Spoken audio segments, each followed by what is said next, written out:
all of a sudden now it looks like Trey Lance. Excited. Where are you getting your information from? I just got through. As soon as I saw that, wait. What? The parents have confirmed it? Who told the parents? They don't tell people's parents? Come on. But you know what? Rich Eisen says it's probably Trey Lance all along. Wouldn't that be funny? I still have my sympathies, though, for Justin Fields. But, fam, just to take a brief break away from the QB, I said, you know what? We got other problems, too. And Phil was talking about this last week. Remember, you've already made, we got about 4 or 5 people. Ellis is tired of talking quarterback. Ellis, sorry about the other day. We had to cut it short. If you got in late the other day or tried to get in late and you noticed there was no code, usually when you see that, that means we're probably over the amount of people we can take to get into a designated amount of time. Nothing personal. I love talking to you. Okay? So, anyway, let us move away just a little bit from the quarterback situation. Because if there is one matter that remains constant with the Niners, it's the search for receivers and in particular slot. So John Lynch drafted Trent Taylor during the NFL draft, his NFL draft debut in 2017, right? And John, Taylor has since failed to deliver along with others. It's just an ongoing process. It's been going on for did you realize it's been going on 19 years? Really? Dang. That means we were looking for a quarterback. How many GMs? So with wide receiver, slot receiver. So with the 2021 draft class less than a week away, will the Niners again look to fill the slot receiver position again? So we're going to talk about that ongoing annual problem of a top slot talent for the Niners, and taking your calls tonight for your thoughts on everything else that is.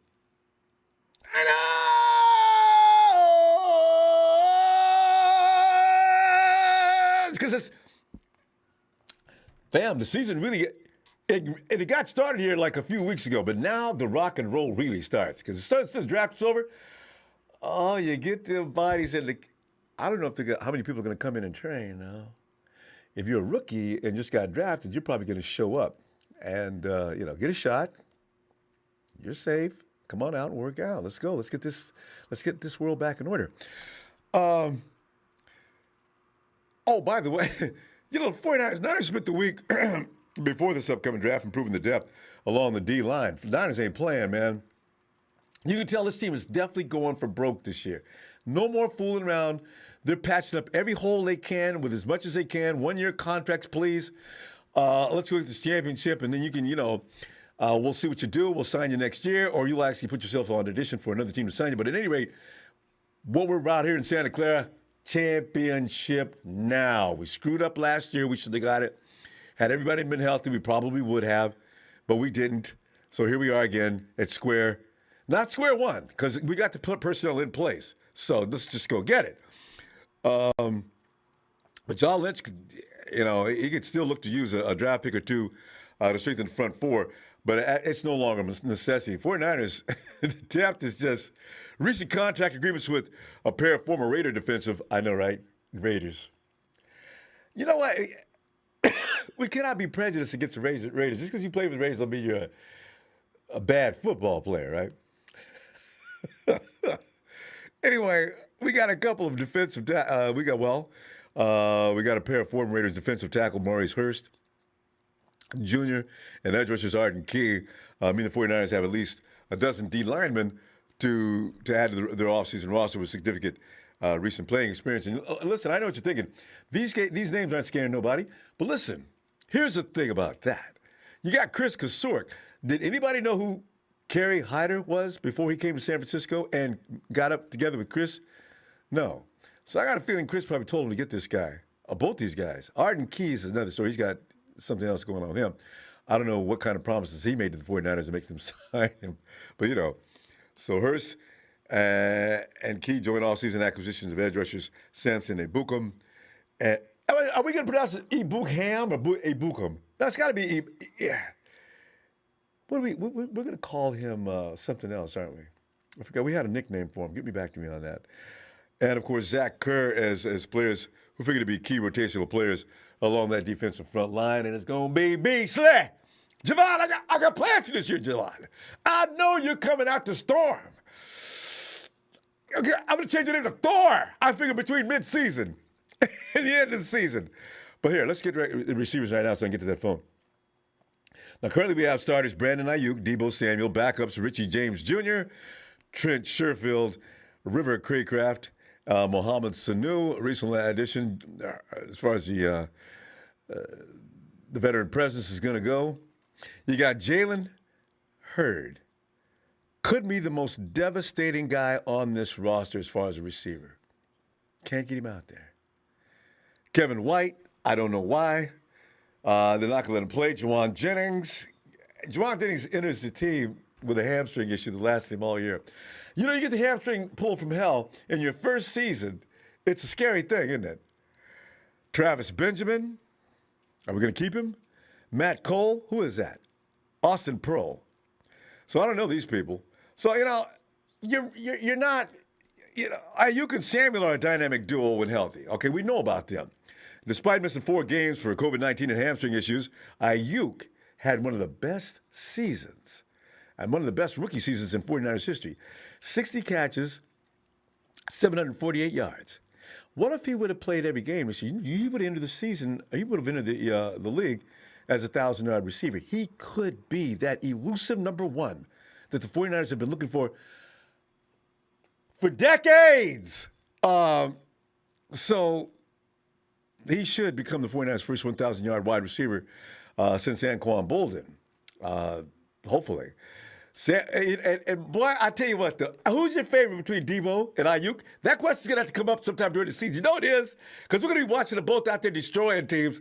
Man, who you love the most? Man, give me Deebo. And somebody's going to be Ayuk, baby. You know, it's going to be one or the other, because you can't love both of them the same, right? We 49 fans, we just don't do that. We always got one guy we don't like, and we got one guy we like. So it's going to be that way. You know it. But Samuel, boy, I got to tell you, I like Ayuk, but I got to feel that Samuel's going to be a boy. Boy, that bone crushing, get the hell out of my way style, I love it. His high productivity, too. Make Deebo the key catalyst for the red and gold offensive machine. Because if Deebo's rolling, the 49ers rolling. And Kyle, if you just would have left him in the game during the Super Bowl, why'd you stay on? Anyway, it's too late for that. So the 49ers are going to need more than his 7-game offering in 2020 if that offense is going to click. Regardless of who else is out there, Deebo is the dude that gets everything rolling. Them jet sweeps, them punishing runs, them embarrassing people going down the field. That Deebo, that's it.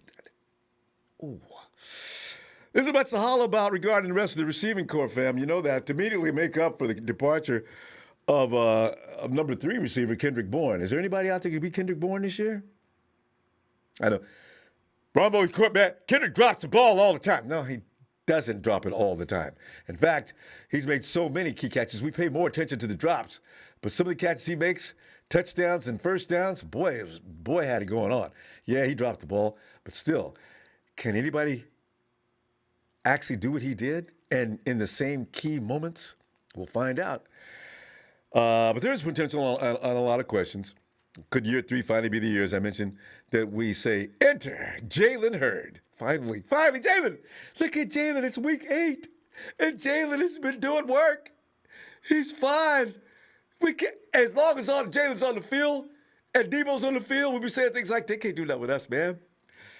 Ayuk and Deebo and George, man, that's more than any team can handle now, baby. So, but here's the question, fam. And we're talking about slot receivers, right? Could James again produce like he did for 184 yards against the Pack? It's going to take Kyle. It just depends on how many plays he's in. Is he in the game plan or not? Is Sherfield a hidden gem from Arizona? How will Benjamin look after his COVID-19 opt-out? And what can they get from Sanu, White, Jennings, and more? These questions and more to be answered in the days of the 49ers' lives. Coming up in the weeks ahead. You know, though, Ayuk is looking more and more like the dude, though. Look out for Ayuk in the upcoming season. On January 4th, Ayuk said, quote, "I feel I haven't done anything yet. it's easy to stay grounded when you're still working toward things, unquote. You know what I like about this kind of attitude? And Javon Kinlaw's got the same attitude. No matter what you do, I don't care what it is, that INT Javon pulled back. Javon, all he talked about all season long was, I can't do it as good as the other. I ain't doing nothing yet. Ain't nothing to talk about. What's your question? And we'll see what he looks like this year. If he wasn't pleased with last year, and he had no right to be, he did a few things, but nothing else. I mean, he's a rookie. He didn't have any good offseason. And to get him prepared for the season properly as a rookie. And so he came in and did what rookies do. For the most part, he was pretty good. He has been spotted, though, doing things that were not pretty good. So, these are going to be ironed out. But a slot receiver is one of the top priorities for this draft. And there should be plenty available throughout the entire 3 days. It's possible the 49ers might have one lurking in the current roster. That's just to be seen. But if you stop counting or paying any attention, the Niners have drafted a wide receiver for 18 consecutive years, and that streak probably won't stop this year. Ask Trent Baalke about his wide receiver draft. Jenkins. I bet he probably wakes up in the middle of the night screaming Jenkins. Oh, God. Oh, it's a dream. Okay. I'll never get over that. Listen, he looked good coming into the game, so I thought he'd be a good choice. But as a first-round pick, I'll admit I screwed up. Shut up, Trent. Bama's Jalen Waddle won't last into the second round or past the top 15 for that matter. So he's pretty much out of the picture. But the crop of slot receivers includes Kadarius Toney out of Florida, Rondale Moore, Purdue, Amari Rodgers, Clemson. Yeah, but you know what? I'm telling you right now, I got to have guys out of the South. That's just the way it's got to be. Elijah Moore, Ole Miss, yes, please. Dwayne Eskridge, Western Michigan, forget about it. Terrace Marshall Jr., LSU, hell yeah. Tutu Atwell, with a name like Tutu, out of Louisville, I'll take him. And She Smith, out of South Carolina. See, you got a lot of Southerners in this one, man. I'll any one of them. I want to take a look. Local options include, according to Scotty's reports, Bailey Gaither out of San Jose State, Trey Walker, San Jose State. San Jose State's got a couple of goodies. You watch Smartin football. Connor Weddington out of Stanford. Simi Fehoko. Hey, we were talking about this guy, huh? Simi Fehoko. He's Fehoko. Yeah, he's got to pronounce those vowels. Out of Stanford. Priority scale from 1 to 10 for this position is 7. The 49ers have got to get a slot. And, I think sometimes, so the 49ers in particular be looking for a solid slot talent or maybe just a talented receiver that is capable of running the entire tree. Dante Pettis was supposed to be that guy. Now Pettis is over in New York, pissing people off over there. And we traded up to get him. And he comes in and he does what he did. I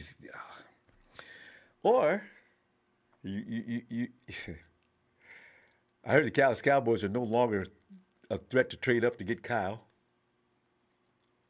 You know what we'll say, right? Or draft Kyle Pitts and constantly roll him out of the slot just to irritate the defense. Forget about the fact that he's a card-carrying tight end. Make him an OW. 49 Lakers, thank you, fam. Trey Lance is coming. Everybody's saying that today. Is it real? Thanks for that contribution. 49 Lakers. Okay, wait. Three. Oh, God. I had this down. I got to figure out how. I had this figured out. B and Z. Never mind. The Million Man. Mac Jones will bring this franchise back. Oh, I thought you had Mac Jones. 4 to 5 years. Kyle's ego is what is driving the Mac McCorkle Jones nonsense. You know what? Thanks for the contribution, fam. Kyle's not saying anything. It's the media. Don't blame Kyle for Mac Jones. The media, although they're starting to roll over, though, and it's moving away quickly from Justin Fields and leaning more toward Trey Lance. Jones is there just to keep the clicks rolling and the conversation raging, especially in our community. The rest of the league don't give a damn, except for people that Mac Jones has been threatened to go to. Mac Jones may not be as bad as people think. That's what I keep thinking. Is Mac Jones as bad as people might think? I know Phil doesn't like Mac Jones. Chill. Phil. Phil, get in here, man. Hey, Ronbo. Well, Phil, and I bet you've been keeping count, Phil, because you're the 49er fan that keeps track of these kind of things. Do you know we've been looking for a slot receiver for damn near 20 years? So, can I get a let me holler at you? Phil never asked for a let me holler at you. It's Stallman night. And now, an uncharacteristic let me holler at you. Phil wants an installment. It is time Ronbo. for the special case of let me holler at you. Phil, yes, please holler at us. Slot receiver is not the high priority. Well, not It's high. corner. Yeah. It's not. None of those guys are going to be on the board when we go for a slot receiver. I know. Because it'd be the third round. We are one injury away from Jason Garrett for having Dante Johnson and Emmanuel Mosley as our corners. Oh. Serious. As soon as you said Johnson, you got my attention. Dante. Dante is our backup corner. Oh. Right now. on the roster. So, please, anybody that says we're going to go for a running back or an edge rusher or a slot receiver or anything else other than a corner is an idiot. Phil, we're going to get you a corner in the first round. I mean, early, maybe draft back up into the first to get one. I said high priority, not top. If Farley drops because of his back surgery, if Farley drops, I would trade up to go get that guy. He's a game changer. How serious is that back issue, though, Phil? Did you look into that yet? Well, he says he's okay. Well, but we're going to have doctors look at him. Yeah. But you can't look at him before the draft, though. I don't know. I think they get doctor reports. From what's happened. He's working out. He says he's working out. So, I mean, if he slips to high second round, yeah, I would trade up to go get the guy. I you know what? I think a lot of people might do that too, or might attempt to do that. Yeah. Phil, I want a cornerback as bad as you do. I really do. Huh? Huh? No, I want a cornerback as bad as you do. Seriously. What would you just say? When was the last time we had a great corner? And we had Sherman, but he was on the back end of his career. I mean, Jim Thorpe was still playing. We need a ball hawk corner that can just take half the field. It was Deion Sanders the last time we really had a great corner. And I think actually Jim Thorpe had just retired. Hey, as a matter of fact, Debo was playing with us. That was in the 80s. So, or was it 90s? Where was that? Had 90 started yet? When did we Sanders? No, Jerry Rice. No, it's 80s. It was the season he won the Super Bowl with Steve Young. So that was D in that one. That's right. Okay. Yeah. So yeah. It's been a while. Yeah, it's 30 years. We don't invest in corners, but I don't know why, because corners are like the fourth highest paid position player in the league. Phil, I think that's for edge rusher, obviously, but yeah, that's what I was getting ready to say. I think it's due to the edge. The 49ers' philosophy hasn't always been. It's shifting sometimes, but we're always about that frontline defense, and the secondary will be fine. I think that's the thinking most of the time. When we've really been good. Are we going to be that great like we were in 2019 with our frontline defense? We don't know about Nick. We don't know about D4. Yeah. Elecom's new to the team. I just think we need a corner, and we need Jason Verrett. I love him when he's healthy, but if he's injured, we got Dante Johnson. And that's a disaster. How'd you feel about Carlos Rogers? Was he worth mentioning as somebody we could call a last time we had a good cornerback? No, I don't think. Carlos, He was okay. Wasn't bad. But yeah, I go back to the days of Jimmy Johnson and Bruce Taylor at Shell Stadium. So that's how that's far I go back. that's So, in the second. Jimmy Johnson, you're talking serious talent now. I mean, we're talking Hall of I Fame. know. I mean, he was great. He was great. But, Yeah. that's how far I go back. But anyway, I mean, I think we need a corner in the second round, best player available, First and round. then worry about everything else. We need an offensive lineman, a backup center, and guard. And, That's true. I think we need 2 corners, actually, in the draft. That's And true. go for one I in would the agree with 5th that. round. Yeah. You get one as early as you can and use one of those extra picks in the 5th round. I fully agree. To get I bet the another 49ers guy. going to do that too. And then get an offensive lineman in the 3rd or 4th round. And then maybe a wide receiver in the 3rd or 4th round. But, I don't think that's the highest priority for the team. Remember though, Phil, Kendrick Bourne, the production he gave us, I just hope we have somebody to replace that. Mohamed Sanu, maybe? Yeah, I think we can get Yeah. if Galen Hurd is healthy and can play. Oh, He's the guy in the red zone that could replace Kendrick Bourne. I agree. Right? Phil, we're going to run out of time, Phil. I had to cut people off, All right, so we're going to Ronbo. see you. We're going to see you. Sorry for yelling at you, but No, it's you were. I needed to be yelled at. I meant top priority, not top. I mean one of the high priorities. How about that? all right. Well, we'll see you Sunday. Looking forward. All right, Phil. All right. Night. Okay. Bye. Oh God, I wonder though. If Jalen Hurd does come around, we're done. We don't even need to do. I don't know how he's feeling. James.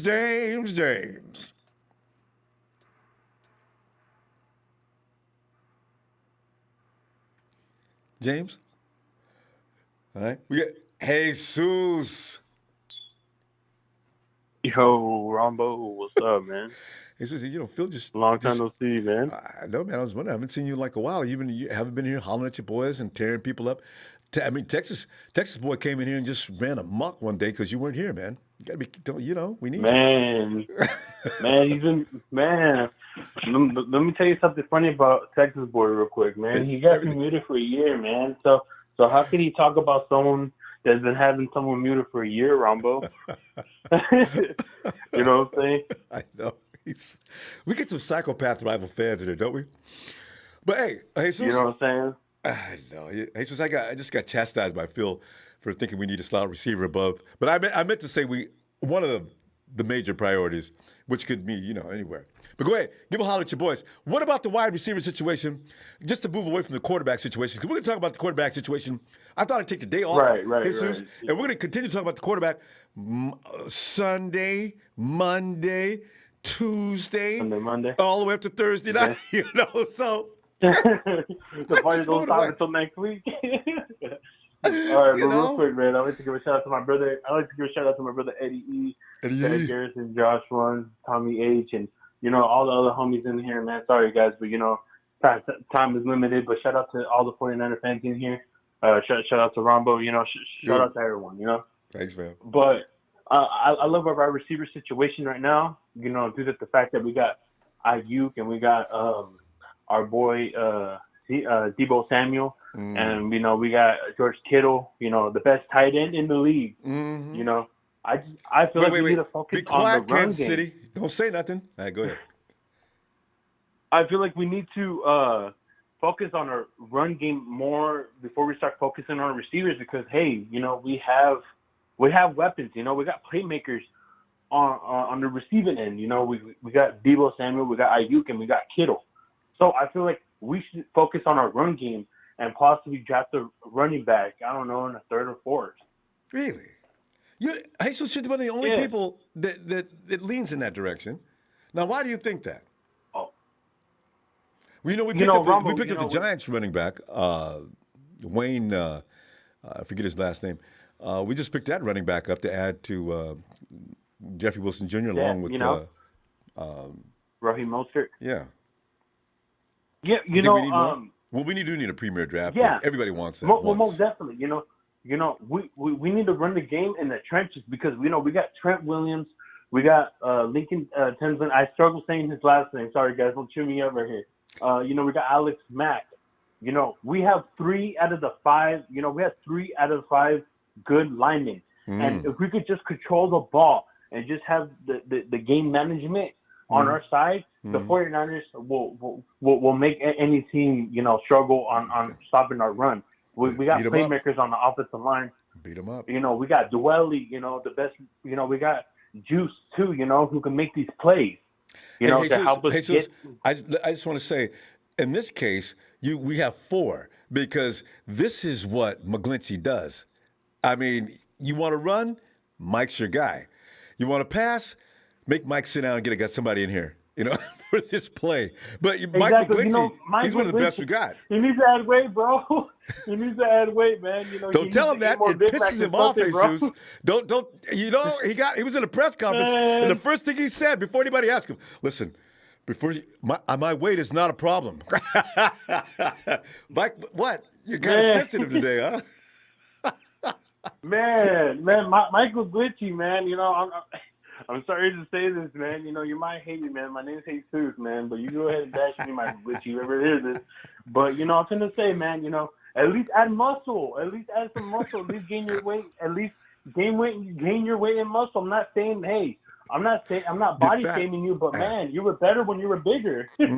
Like, you know what I'm saying? Wait, Gwen Gallman. Hey, so you know about him, right? We picked him up with Johnson, the Saquon replacement from the Giants last year. He got 740. I think he had 748 yards, 748 yards. Oh, yeah, we picked him up back because he was a third, right? He was like the third back over there, right? Is he the number 3 guy? He was actually really good. Yeah, and we got a better run game than the Giants do. So you know what? That's got to be a tough dude. Hey, you know, that's really good. Hey, you know, I like the depth that we're adding. Excuse me, I wouldn't mind us adding another right guard or make Brunskill, or you know, we have Schoolie too. We have playmakers on this offensive line that are not being used, and we're just wasting their potential. And you know, we're just bringing them back for 1 year. You know, when they can tear up the field. You know, like it's kind of funny that we just noticed that Jason Verrett was actually really good, and we actually rushed him back in 2019, and he got hurt again. But we just noticed that. Well, he's always been good because he was obviously a Pro Bowl with the Chargers. But we just noticed that, hey, what he was able to do, because obviously he wanted to get paid. But, you know, now that we got our boy Jason Verrett for a year and we got Kwan Williams back for a year, you know, hey, this right here is probably our make it or break it year, Ronbo. With the Super Bowl. Last year was. If we don't do it this year, you know, if we don't do it this year, Ronbo, our Super Bowl window goes down. You know? Either we draft Fields or we draft Lynch. I don't want Mac. I don't want Jones. I'm sorry, man. I don't want Mac Jones. Listen, I feel like have you been a good boy this year? Because if you haven't, you can get some Mac Jones in your stocking. Man, I haven't been a good boy, man. You know what I'm saying? I haven't been. You know, but what none of them has been good though, Ronbo. So are we prejudging Mac Jones? Are we being fair to this young man? Mac's sitting back thinking, I don't know why people hate me so much. I've not even played one down in the NFL yet, and people are calling me trash and garbage, and I can't get it done. Why?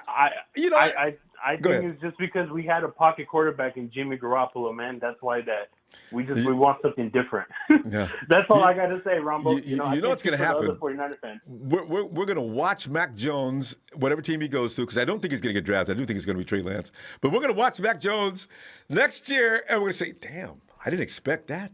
He's going to tear up, huh? I can already see it now. I didn't expect that. man, hey, he could end up like Matthew Stafford too, though, Rombo. You know, I'm telling you, man, you gotta be careful. We're being prejudiced. Where he stays consistent, but I'm not being prejudiced, Rombo. I'm just, you know what I'm saying? I want our team to be. I just want our team to be better. That's all, Rombo. I agree. You know, I'm right with you. You know what I'm saying? But Jesus, we gotta cut it. Let's see you Sunday. All right, Rombo. Thank you for having me on, man. Shout out to you. Shout out to production, man. Shout out to everyone, man. Thank you, man. Can I get a Niners real quick? Oh, yeah. Niners!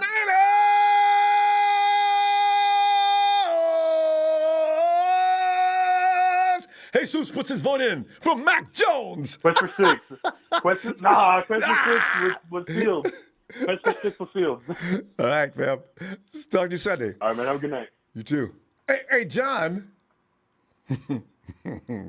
Ronbo. John, man, it's like we have certain needs that are probably going to go administered to. The 49ers are not going to get a receiver in the high rounds because we got corner and we've also got an offensive center. But what do you think about that? Phil just pulled me to the side on that and let me know that I was out of line. I didn't mean it that way, though. I just meant one of the things we need to look forward to, if we can, is get one of these high-profile names out of school and see if we can get him to be our slot receiver. I mean, you agree with that? Or am I barking up the wrong tree? At the 43rd pick, if we don't trade up, or trade down, the biggest priority is still interior offensive line, guard and center and corner. Those are the most important that the Niners have to, address, because when you have a center who's 35 years old, he's not going to be playing forever. And then when you look at the guards, you do have to have some good, solid guards on that line, whoever the quarterback is going to be, because it is true. You win in the trenches. You don't win in the secondary, and you don't win with the quarterback. If you have a good O-line, your quarterback's going to have enough time to be in the pocket, And then, of course, corner, because next year we're only going to have one corner under contract, which is Emmanuel Mosley. So at the end of the day, you have to address those important positions. When it comes to wide receivers, there's always a dime a dozen. You don't have to reach for a wide receiver, Like, yes, you're going to have the big names. They're going to go off the board in the top 15 in the first round.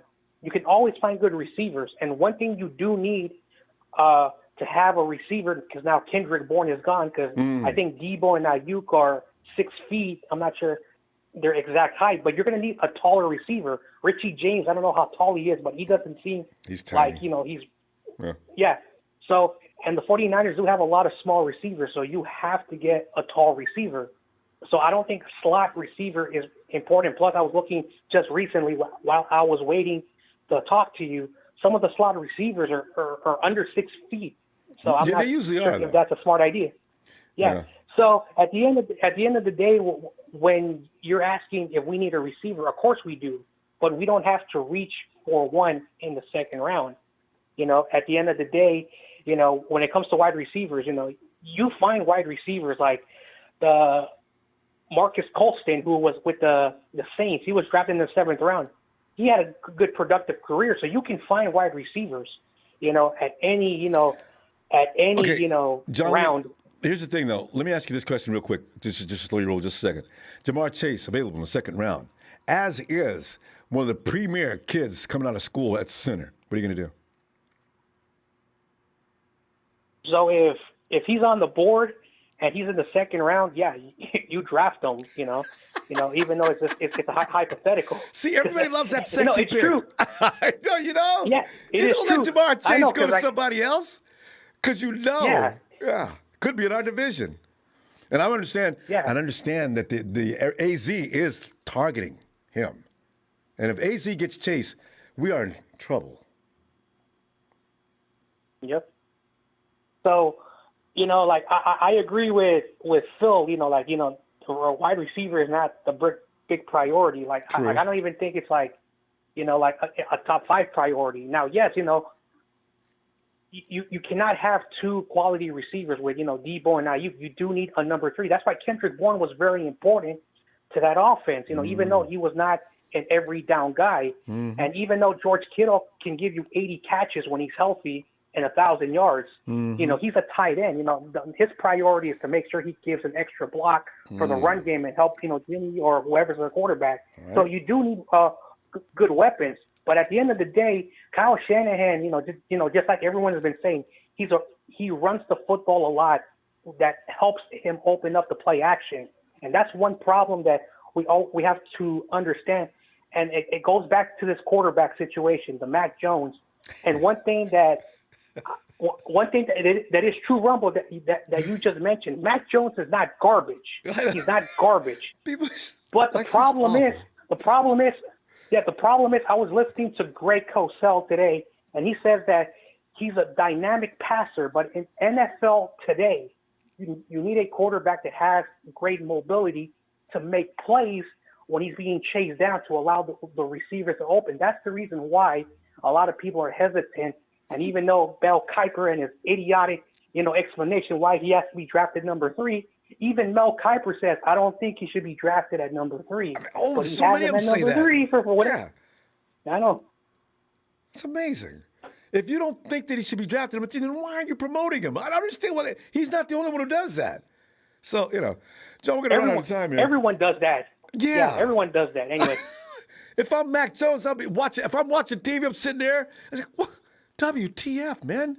Well, just leave my name out of your mouth then. God. Hey, John, we'll see you Sunday, okay? All right, Ronbo, it's always a pleasure talking to you. It's always a pleasure listening to all the 49ers with their great opinion. Like, comment, subscribe, and of course, Niners all day. Good stuff, John. I'll see you Sunday. Oh, my God. You know how you can make a lot of money right now, especially around 49er neighborhoods? Have T-shirts made that says, "No, just say no to Mac Jones." Big circle with a slash across it, Mac Jones facing it like, hey, Jay. Ronbo. Jay, you go get Mac Jones for Christmas. It's like I asked Jesus, have you been a good boy this year? 'Cause if not, you go get Mac Jones in your stocking this year for Christmas. Who?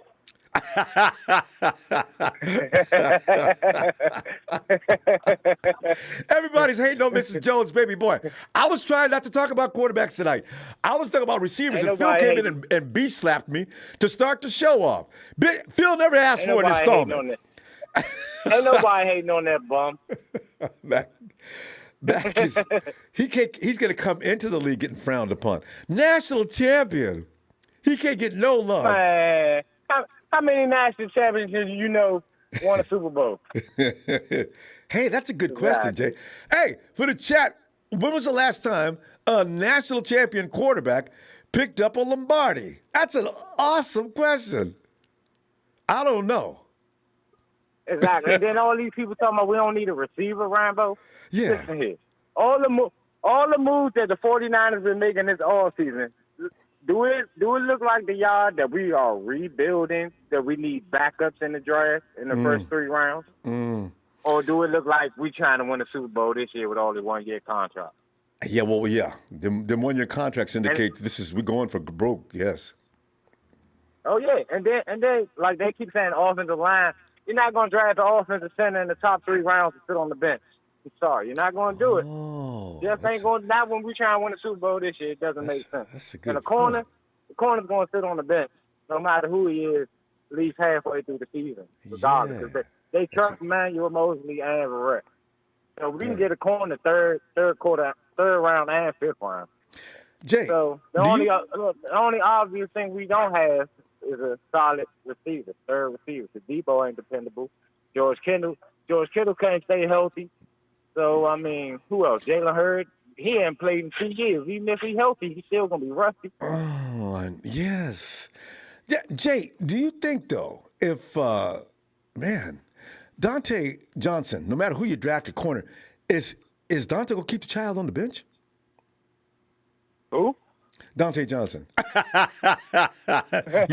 You forgot we had Dante Johnson, did you? I mean, because Dante, the 49ers love them some Dante Johnson. Usually they wait till the middle of the year to bring him in. On the side. On the sides. Yeah. I bet Rambo. Go ahead. No, I'm looking at Dante Johnson. No matter who you draft, I got a feeling they would beat Dante out.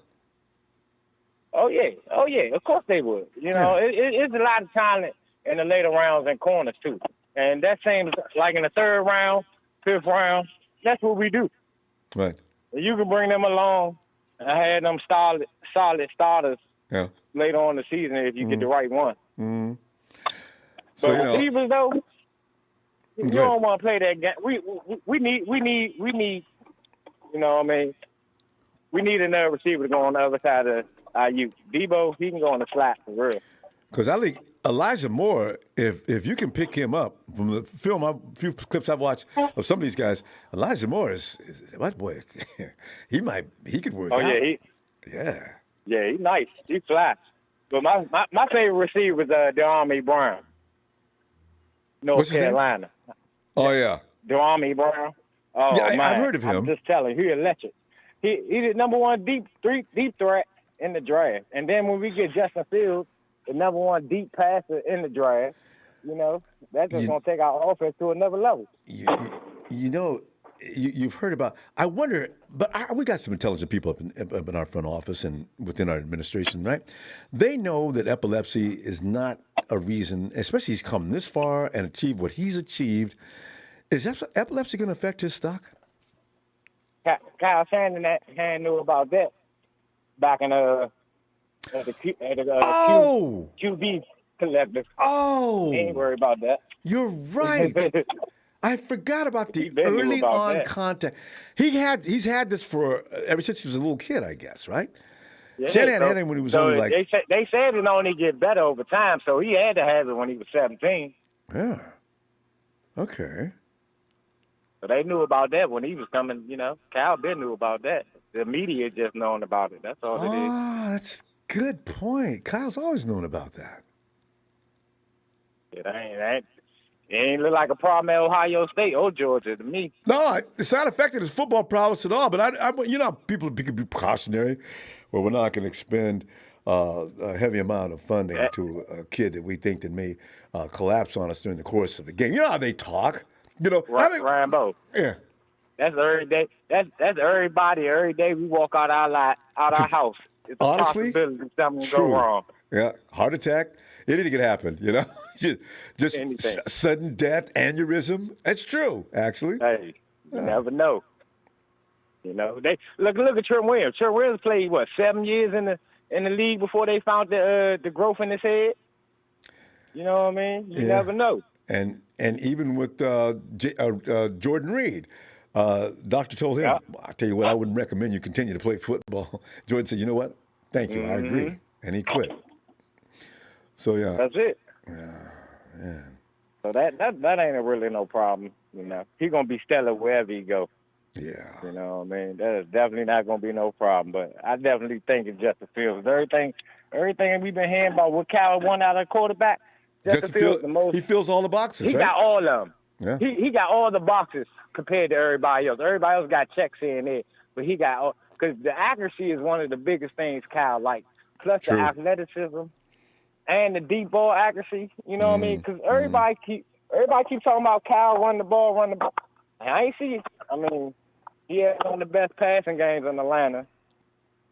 And in I think what they mean is Texas. Their game stems from the run game. It doesn't mean he's going to. If Kyle can exploit a team through the air, I'm sure he will. But everything's going to start with the run and play action, because play action is what screws the defense up, gets them out of position and stuff like that. Yeah. Oh, yeah, but a lot of people don't make it seem like Cal don't like throwing the ball. He is a wide receiver. No, Cal, that's why he lost in 2 Super Bowls. He like pass the ball so much. You know what I mean? He just knows he got to run the ball to pass the ball. Yeah, it's just ABCs of football. Jay, we go. I'm gonna see you on Sunday. Hopefully you got time. All right. Oh yeah, I got plenty of time. I always got time for you, my brother. Appreciate you. Appreciate all you do. Thanks, fam. I'll be looking for you too, Jay. Be careful out there, man. All right. Oh, the Lord is good. I'm always blessed. Yes, indeed. Thank you for all you do, Rambo. Love you much. Be on your company. Thanks, man.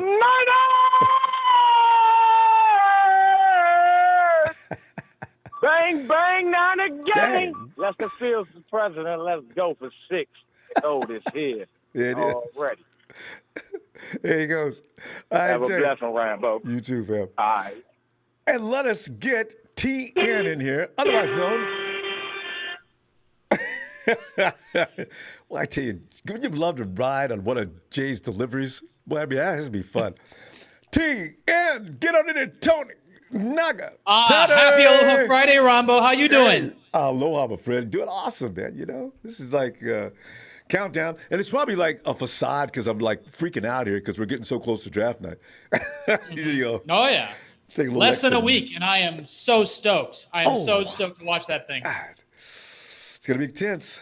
We get the first three. We don't have to wait this year, though, Tony. Like in years, I know. The last couple of years, we had to wait. The 49ers got to wait till number 12 pick, number 13. Right. Drafted. 49ers have traded down. But this year, number 3, it's going to be the same as a Solomon Thomas moment, but with better results.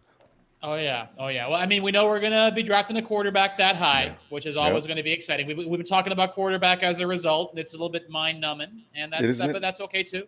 Yeah, well, I mean, it's just causing a whole lot of consternation, and the fact of the matter is that if we get one of our 3 guys who's there, if it's Fields, if it's Lance, if it's Jones, the Niners are going to be fine at quarterback next season. We still got Jimmy. The team has a good roster, and we're poised to win. We all have our favorites, but I think you're right to want to talk about wide receivers tonight, just to change it up a little bit. But earlier, though, you were talking about who we like better, whether it's Debo or Ayuk. And I actually kind of have a hot take here. My answer is I prefer Brandon Ayuk to Debo Samuel. And that's not to say I don't love watching Debo Samuel play. And that's not to say that Debo Samuel isn't a critical, actually one of the most important components of this offense. But I have issues with Debo Samuel because, number one, he's injury concerns. He's had some chronic injuries. And also, I have some concerns about his weight. I know a lot of people have talked about the fact that he's a little chunky. And he got that way last year. A little plump.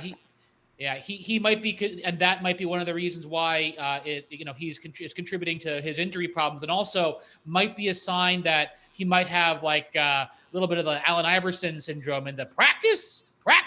Who needs to practice? So I worry about that. So my hot take is this, Ronbo. Debo Samuel is going to be a very expensive wide receiver for us to re-sign when his contract comes up next year, and he's very well respected as that versatile tool. And I think actually he might be able to fetch a first-round draft pick, and I think we should shop Debo. I think we should shop Debo for a low, like a first-round draft pick, like maybe in the 20s somewhere, and then trade back up into the first this year. And take a look at that cornerback we need. Maybe J.C. Horn falls to the 20s. Maybe we take a risk on Caleb Farley with that pick. And then with number 43 overall, having addressed cornerback within the first round, come back at number 43 and draft maybe Kadarius Toney, or I know the last caller was talking about De'Ami Brown. But either one of those 2 guys, Toney, it would be a better replacement for Debo Samuel because Toney can do a lot of the same things that Debo does in the offense, but I think he might be a little bit slimmer. But you know what, though, Debo is ferocious. I don't want to poo-poo Debo Samuel. I just think that from a football economic standpoint, this is the sell high moment. And I don't, if we can fetch a first for Debo, we should consider doing that. What do you think about that, Ronbo? You know what? It's something you have to contemplate because the fact of the matter is, I just forgot Debo is a second-round pick. We don't have a 5th-year option. Yep. Yeah. Next year he's going to command some dollars. So, and granted, the salary cap's going to go up. Right. I'm pretty sure the salary cap is going to go up in a big way. So I think we'll be able to afford Debo. But the fact of the matter is we talk about dollar for dollar value and then roster value wise. If we could turn Debo Samuel into a shutdown corner that we do have a 5th-year option on, that's honestly worth it. And then, the other thing is having lost Kendrick Bourne, we do need to talk about possession receiver. And so that slot that you wanted to talk about, the 3 guys I would look to in rounds 4, 5, or 6, Josh Palmer from Tennessee, 6'2", will high point the ball, catch first downs. Also, we talked about Simi Fehoko earlier, but also Austin Watkins, big, tall possession receiver type, who actually I've seen slipping in a lot of mock drafts. And those 3 guys might be a replacement for Kendrick Bourne. So, I don't know. There's a lot of interesting stuff we could do. Tony, I like where you're going with that. And the thing is, though, I'm wondering if we're looking at big guys, also the small guy that you pretty much can guarantee you separation, is that something you might want to consider, too? Because, you know what? Only if Jalen Hurd can finally come out of MASH unit and be able to – Tony, if that ever happens, he changes all the thinking shifts. If he can only – I know. He'd be amazing. And actually, if Jalen Hurd comes around, we don't need to draft Kadarius Toney because all of a sudden he can fill that Debo role too. So we can still trade Debo. No, Yeah. Here's the thing, Ronbo. With the smaller wide receivers, we already have Richie James, who is a capable small slot, and we have Travis Benjamin on the roster, who is another speed special teamer type guy. So That's you know, true. I honestly think we need to focus in on, like I said, the physical specimens, the big guys, you know, who can beat physical cornerbacks, you know, go better toe to toe with guys like, you know, Jalen Ramsey or whomever or Akello Weatherspoon, you know, the guys who we're going to be facing a whole bunch this year. So, In the and NFC West. I think All right. exactly. So anyway, those are my thoughts. And they're good ones too. We'll see you Sunday, okay? Do my best, Ronbo. I might be busy, but I'll do my best. I know you are. You're a popular guy. Tony's busy. Aloha, Tony. Ronbo. Love you. Thank you so much. Back at you, fam. Talk to you later. And forget about it. Niner Mike is up now. Mike. Hey, you already know, Ronbo. They forget about it fast. What's going on over there? Mike, I was trying to give the quarterback thing a rest, and for God's sakes, give Mac Jones a little break. But, you know, I thought I'd talk about wide receivers, but we're still gravitating back toward that QB. Mike, Phil came in and let me know right off the top of the show, no, you need a cornerback. And he was right. I have no argument to wage. Cornerback is priority one because, like he said, if any of our guys go down, there goes Dante Johnson trotting out on the field as the entire Niner. Oh no! Yeah, all at the same time. It's gonna be all bad, Ronbo. It's gonna be all bad. Now listen here. Look, and Phil's absolutely right. All right, Philly boy, he's absolutely right over there because honestly, look, that is our number one position of need. The reality is, we got our number one and we got our number two in wide receivers with Ayuk and Debo.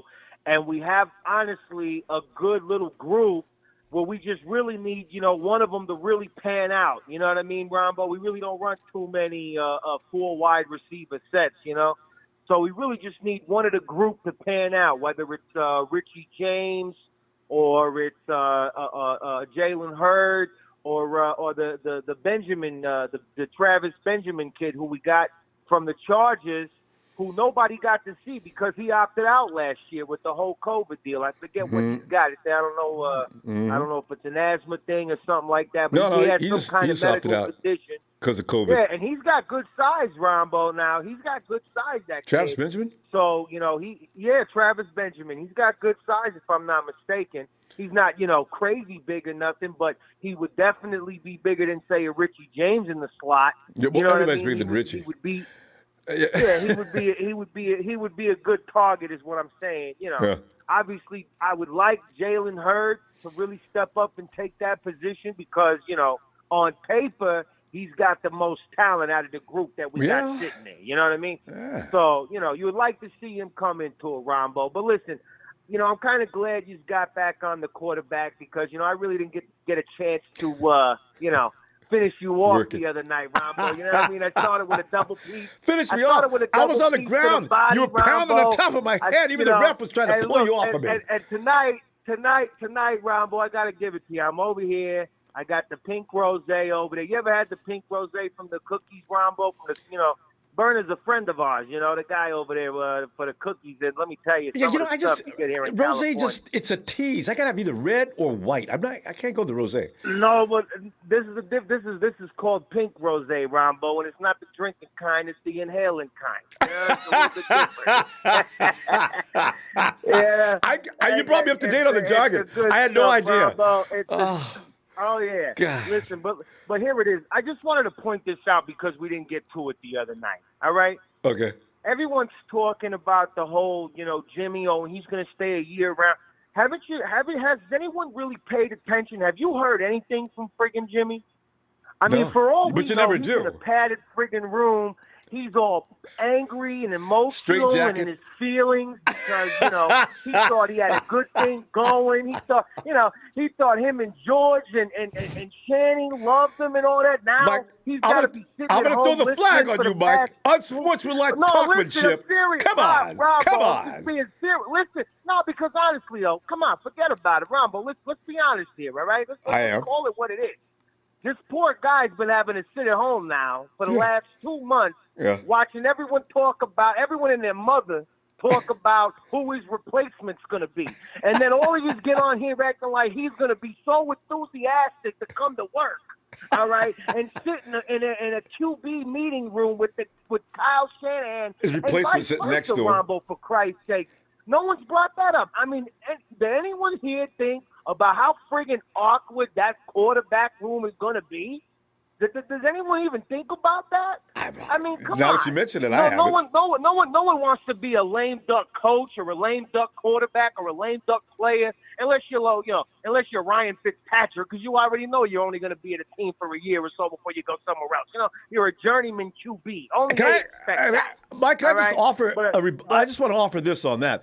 Jimmy G probably, here's a guy, he's not sitting at home by himself. Jimmy G, the guy's too gorgeous, right? There's 3 women knocking outside and he's hiding in his house anyway.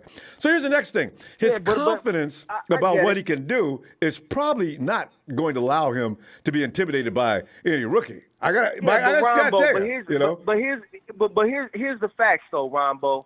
At the end of the day, you got a guy here who thought he was really going to be the franchise quarterback, the franchise player. Well, he's supposed to think that way. And everyone tries to equate this situation like it's Alex Smith and Patrick Mahomes. I got news for you. Alex Smith was in his mid to late 30s already when that whole situation went down over there. Yeah. All right? So he was already at the tail end of his career. Jimmy G's 29. Yeah. All right? He's still looking like he's got, maybe a little less than a decade if he goes to the right spot. All right? And that happens. And that's why I think, honestly, Ronbo, of all things, whether it's going to be right or wrong, I don't know, but I think that's what's pulling it to the Mac Jones thing, Ronbo. I think the reality is they're ready to move on. They're ready to move off the Jimmy money. Yeah. And I'm telling you, I already told you, my dream scenario. I know it's a dream. The Patriots get stuck. Yeah. And give us Jimmy, and we could work something out for Jimmy after we take Mac Jones. And I got to tell you, Mike, I will go along with you on that, because if they say go to the Patriots, with the Patriots firepower they got right now, Jimmy might say cool. So we're gonna see. All right, Ronbo. I understand. Hey, listen, this is what they're gonna be saying though, Ronbo, after the draft. All right. Yeah. What? Look, Mike, we gotta go.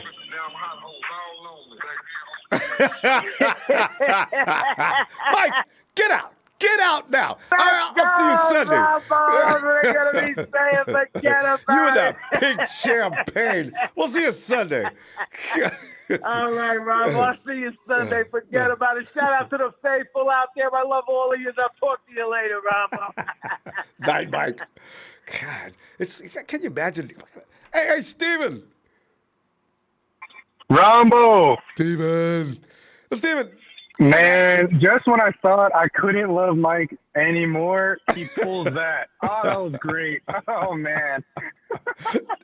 He's got Jimmy sitting in a padded room. He's got a straitjacket on and probably talking in tongues, and according to Mike. Well, I tell you. Well, Steven, I was trying to leave the quarterbacks alone for a night, and if nothing else, spare Mac Jones the vitriol that we're just... People just hate him, Steven. Steven, how do you feel about Mac Jones, by the way? Honestly, man, I kind of like him, but here's the thing.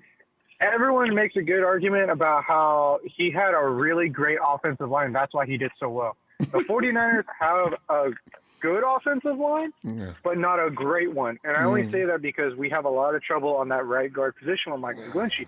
That dude is very iffy. Mike McGiffey, that dude, he's very wishy-washy. He's great for the run game, but when it comes to pass, forget about it. Yeah. The moment Aaron Donald farts, it'll knock him over. So that's a problem we have to address. And I agree with some people. We do need a one wide receiver, we need a corner, but we most definitely need an offensive line. I think it was John who stated it before.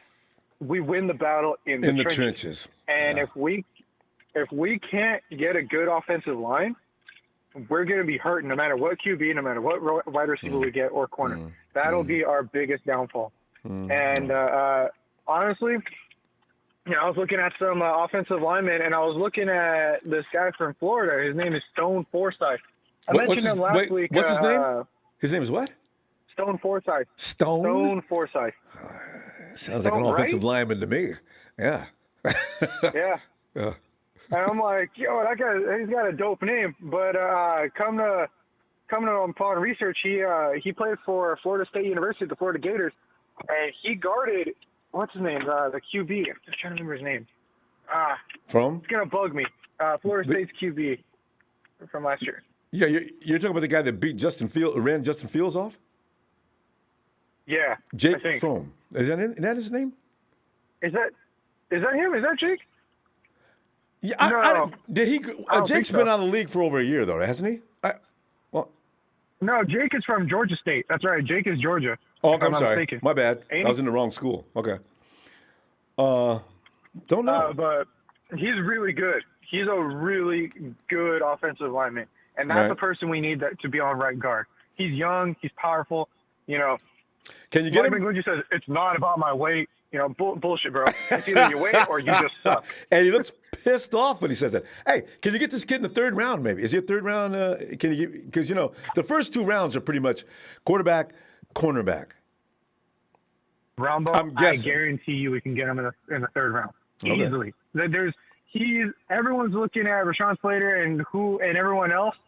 Stone Forsythe is probably going to go right under the radar, and the Niners are going to look at him and go, we want you. Hey, you got a good block. You got, he's solid. But another person I want to say that the Niners should pick up is this dude named Divine Diablo. I think his name. Let me see. I gotta look at his position real quick because I have it right here.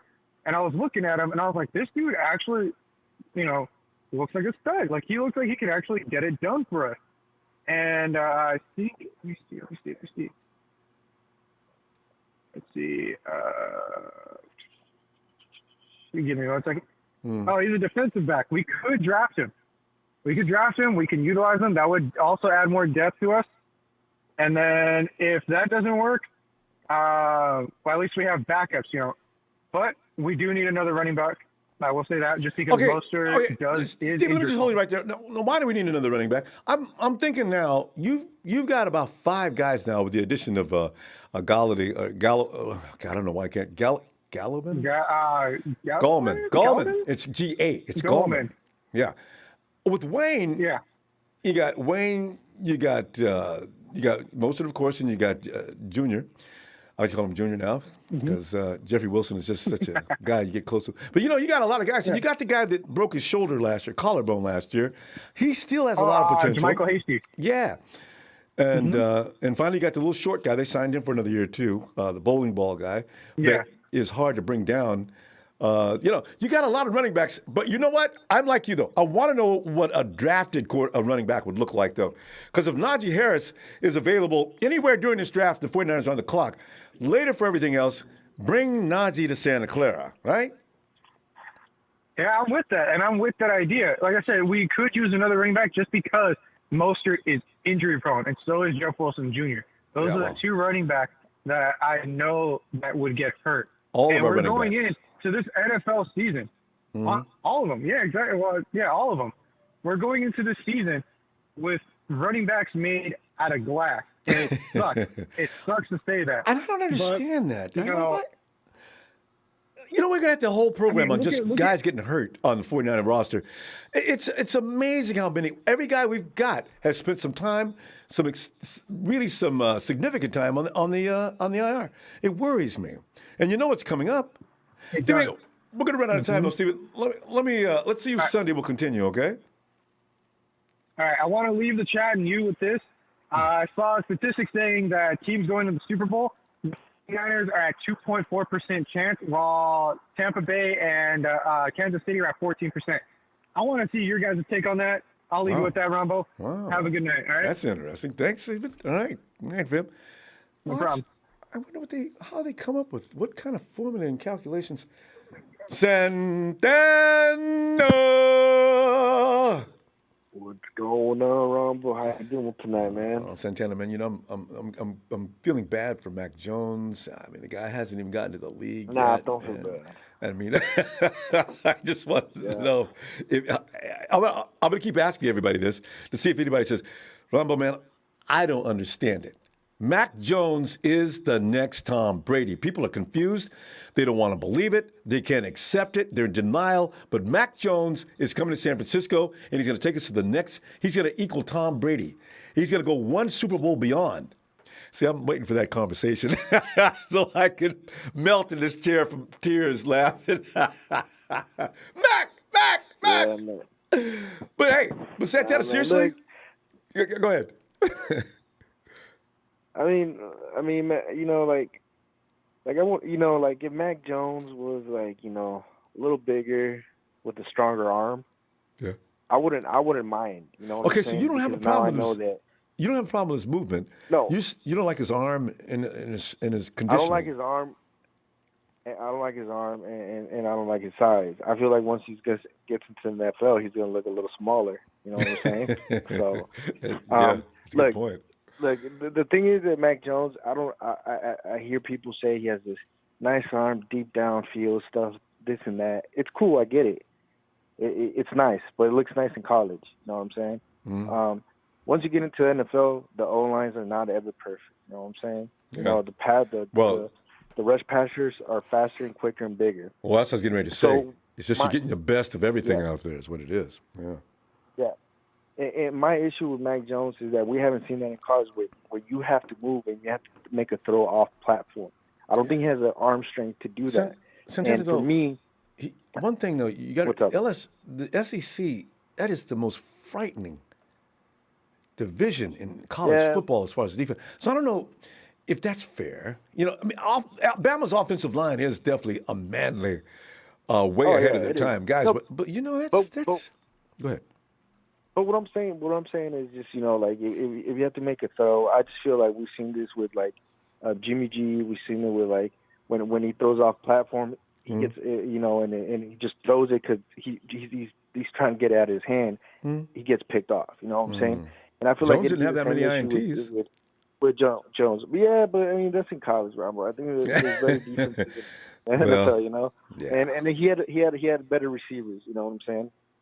So, Santana, you know, it's interesting because we've given every excuse, not excuse, but we've given every reason for Mac Jones' success and sort of pinned it to, but because of. I wonder, I'm looking forward to seeing Mac. I don't necessarily want to see him as a 49er, but I am going to be watching him when he gets into the league to see if we were right about him. But look, Matthew Stafford. The thing about Matthew Stafford, he has a cannon. You know what I'm saying? He has a strong arm. You know, and Tom Brady, he has an arm too. You know what I'm saying? So it's like when they try to compare them to those guys, it's just like I don't want to hear it. You know what I'm saying? And look, you know, Tom Brady, you know, like it's hard to find a Tom Brady Rumble. To try to replicate a Tom Brady. I'll go further than that. It's never going to happen again. Exactly. You know what? Tonight's conversation was supposed to move away from quarterbacks. We're going to talk about quarterbacks Sunday, Monday, Tuesday. About the wide receiver situation. Okay. Is that something you would like work on early in the draft, or is it anything on your mind about wide receivers? Are we going to be able to do without? I think we've addressed some safeties. We have safety depth, and then the defensive line has been kind of like addressed. You know, I think we're going to go. I want to say O-line and cornerbacks because those are two positions that they really haven't really addressed, and we need maybe an extra linebacker or something for me. You know, I think second round. I think we're going to go. Hopefully, I want to go cornerback. You know what I'm saying, Ronbo? Because that's a big need. And third round, maybe address the O-line and stuff like that. And then from there on, I think they're going to have flexibility of going wide receiver and doing other things. You know. But I mean, so that's your order priority then. Well, obviously, quarterback in the first round. Second round is cornerback. And then third round and beyond, offensive line, Wide receiver falls wide behind receivers. offensive line. So that's pretty much that's everybody should be thinking that way. You know, Just make sure you get a good one. Yeah, and I mean, look, I'm pretty sure, if there's a good wide receiver like a Diami Brown, or Kadarius Toney hanging around in the second round, Ronbo at 43. Yeah. Tell you. I don't know. I feel like Kyle Shanahan's gonna be like, you know what, give me one of those guys. Do it. So I wouldn't mind it either. The more weapons, the better. So it'd be nice. But I feel like the draft for the 49ers is gonna start in the second round because that's going to be the guy that's going to be able to help us now. You know what I'm saying? That's true. Because with the spotlight the second round. That's when the draft really gets underway because the number one pick for the 49ers, everybody knows that's going to be a QB. Now what? Is a good point. Yeah, because we don't know if the QB is going to sit behind Jimmy G or what's the deal. You know what I'm saying? That's why I say 49ers draft actually begins in the second round and beyond for the player to help us now. And they do their best work in the third, fourth, and fifth round, except Dante Pettis. Yeah. All right, Phil. Hey, Santiago, let me see. I'll come back with some Mac Jones on Sunday, Ron. All right, Sunday. All right, I'm later, bro. All right, Phil. Night. And Rod McCullough, thanks, Rod, for that contribution. His facts, Rob, the last 8 out of 10 Super Bowl winners were pocket passers, not just Brady. That is something that most likely is not going to change because you notice every team with a solid pocket passer has a death defense, and actually vice versa with the guys who can run. I don't know why. It's just one of those things. We'll see if they break that ice next year. Ronbo. Ronbo.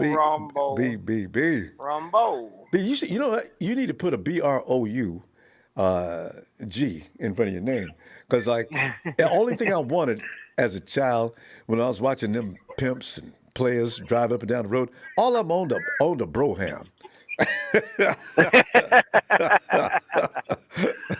Oh, boy. I learned about him, though. I've been wanting to talk about this quarterback. I'm going to just say one thing, Ronbo, and I leave the quarterback situation alone. Okay. Okay? Let us have it. Our backups were backups for a reason, Ronbo. And they failed. Look here, man. Every time our starting quarterback goes out of the game, we have a 6-10. Well, this was the only year we had a 6-10. It's normally, 4-10 or 5-10. Mm-hmm. So I'm gonna say this, Ronbo.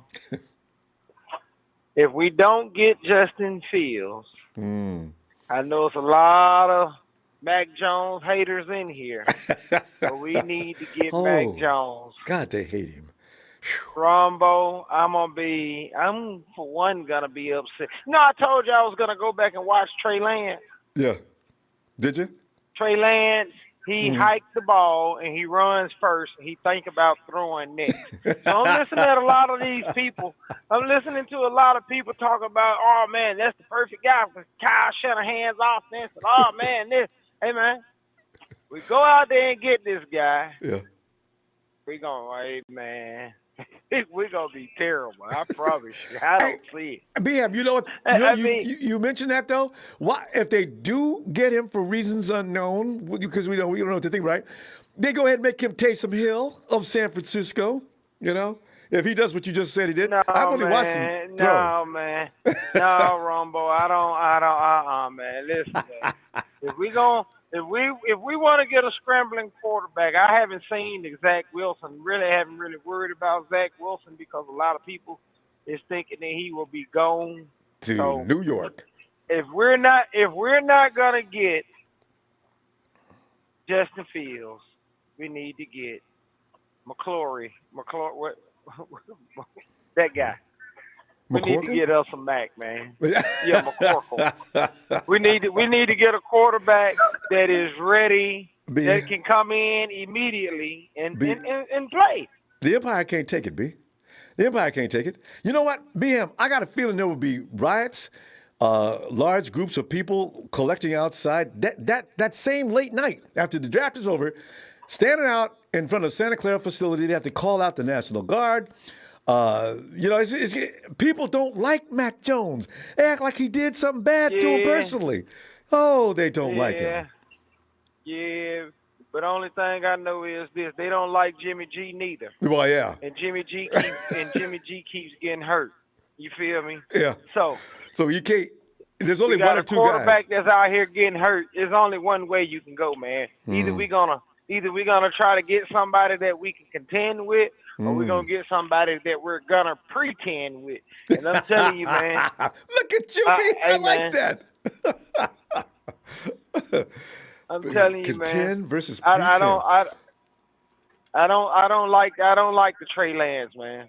Just go watch his tape. I went and watched all of his big games, and the main thing, he reminds me of a Cam Newton. He really do.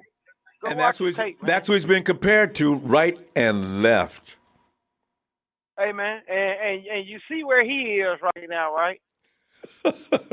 Don't know, man. I'm telling you, man. Cam. We don't need that, man. Yeah. No. Cam is the fashion icon of the NFL. You know what, though? About them saying Trey Lance is a lock, and some people saying that, if his accuracy has issues, he is not a lock. I'm trying to understand where are they looking at, because I haven't really seen him throw. You know what I'm saying? They say the man don't throw. They say he don't throw interceptions. Well, I can believe that because you don't hardly throw the ball. You know what But BM, I got to tell you, I've seen him throw. The boy can throw. I mean, I'm talking. There's not a lot of difference between him and Jenkins throwing that ball deep downfield. Both of them can throw the ball out of the yard. If his short game is what's going to have to matter, you're not going to be throwing bombs all game long in the NFL. You get your butt handed to you. The defense is too sophisticated for that. They will pick that stuff off. So he's going to have to learn. He's going to have to West Coast offense some, So can he do that? Because Lance, they say, or Justin Fields can do this. So, it's going to be interesting to see what they do. I don't know, man. For some strange reason, I think they've been saying Jimmy G is our quarterback. I won't be surprised if they go out there and go defense with the first pick. No. Give me that boy named Pitts. Oh, my God, that's my draft crush. And, hey, BM, I had the same feeling about DK Metcalf. I knew he was going to be a stud. And look at that. Can't nobody do nothing with him, B-Ham. And you get, I want Pitts so bad. Man. Hey, Yeah. I would be happy with that. But, we're going to go. I don't know.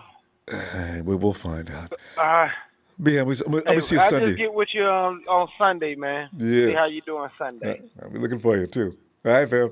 Have a good night. Okay, my man. Hey. Right.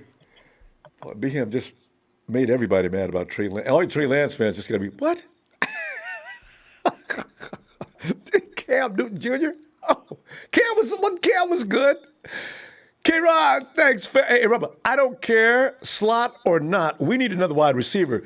Please, and a good one. See, that's the thing about the 49ers looking around. If they see a slot or anybody in the draft, third, fourth, in fact, get excited if you see him picked up in the fourth round or fifth round, because that means he's going to be a gem.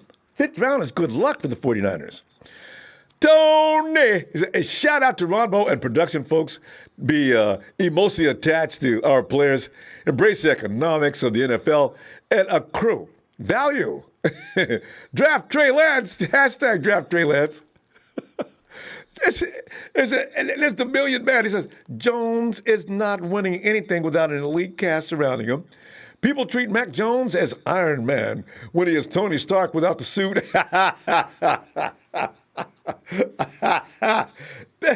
Wait, is that the real Big Show? It is the real Big Show. Big Show, thanks for the contribution. Guys, thanks for the contribution. He says, it's Mac Jones, Ronbo. He's smart and has a nice... it is not the real Big... The alternate Big Show is clever. He almost got me. I'm not reading that. Thanks for the contribution, though. Shay. What's up, Ronbo? Shay, how do you... Shay, I just want to know, because we're looking for people to be nice tonight to Mac. Nah, well, that ain't gonna be me. You know that, Ronbo. You know that. You had a hope and a prayer, and that didn't work out for you. Oh God.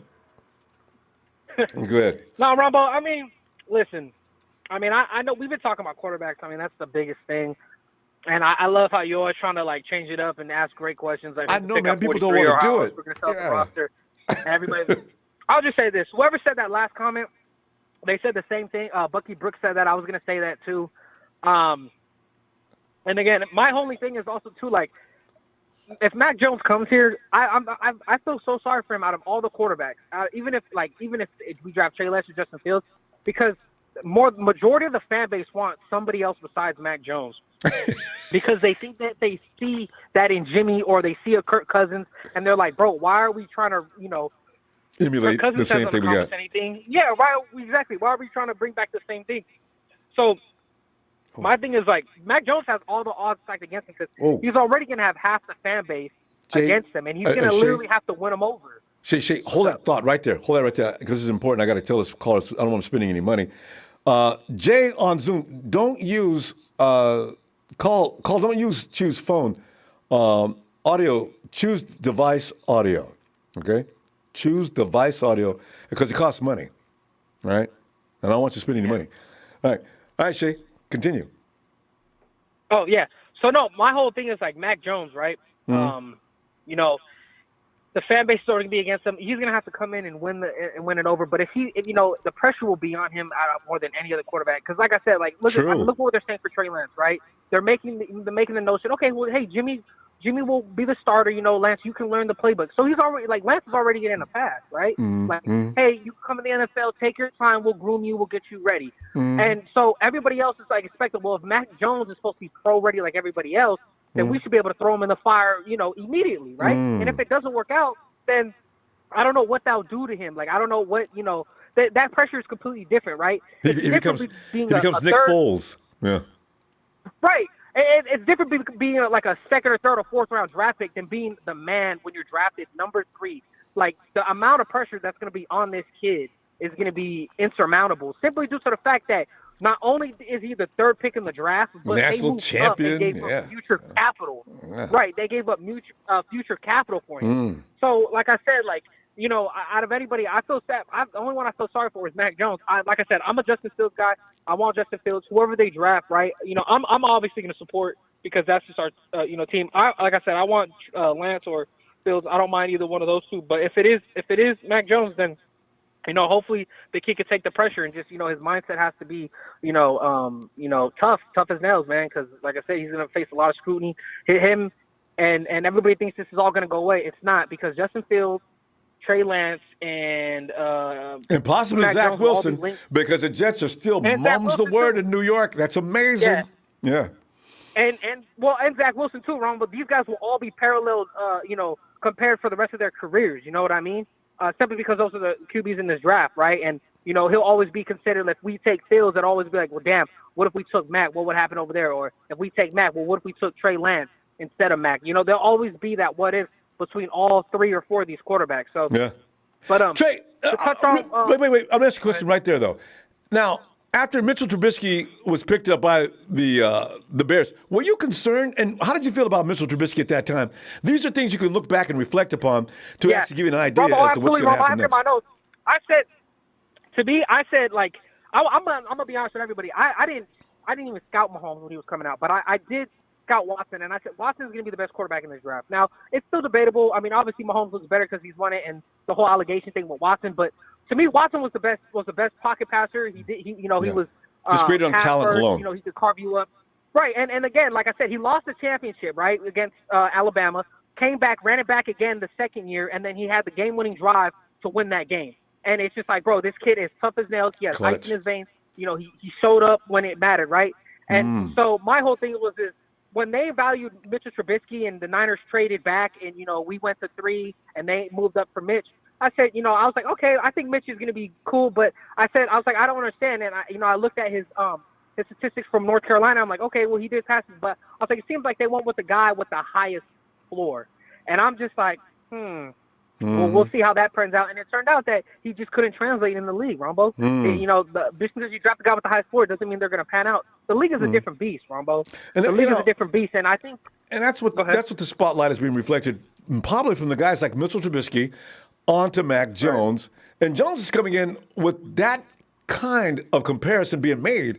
He's negative. Nothing. He's getting nothing but negatives, and that might be part of it as well. You see him, you think because he doesn't run around a lot that he's going to be meat. I don't. Yeah. It's kind of hard to make that call. Mitchell Trubisky was way more athletic and coming out, but I think Mac Jones is a better passer coming out. But again, North Carolina didn't have nowhere damn near the talent Alabama did as offensive weapons. But my only thing is the only parallel that you can make is because they only started one season. They have about the same amount of passing attempts. They only started one season. You know, obviously Max a better thrower than Mitchell was coming out. But again, that's where a lot of people link them to is because, well, they both only got one season, and everybody wants to be like, oh, well, Trey Lance hasn't played a whole year, and we don't know how many games he has. Well, Trey Lance and Mac Jones have the same amount of games played. It's like 17. Like, these guys are, you know, they played around the same amount of games. So, you know, you can't make one argument for one and not the other when, you know, they're literally, oh, he's pro ready. Well, Trey Lance has played the same amount of games too. So, you know what I mean? So, but if keeping things fair Ronbo, as you are, So, you know, these are the things. Yeah, I know the call's almost up, but Ronbo, I want to move off really quick, QBs. I just want to say I agree with Phil.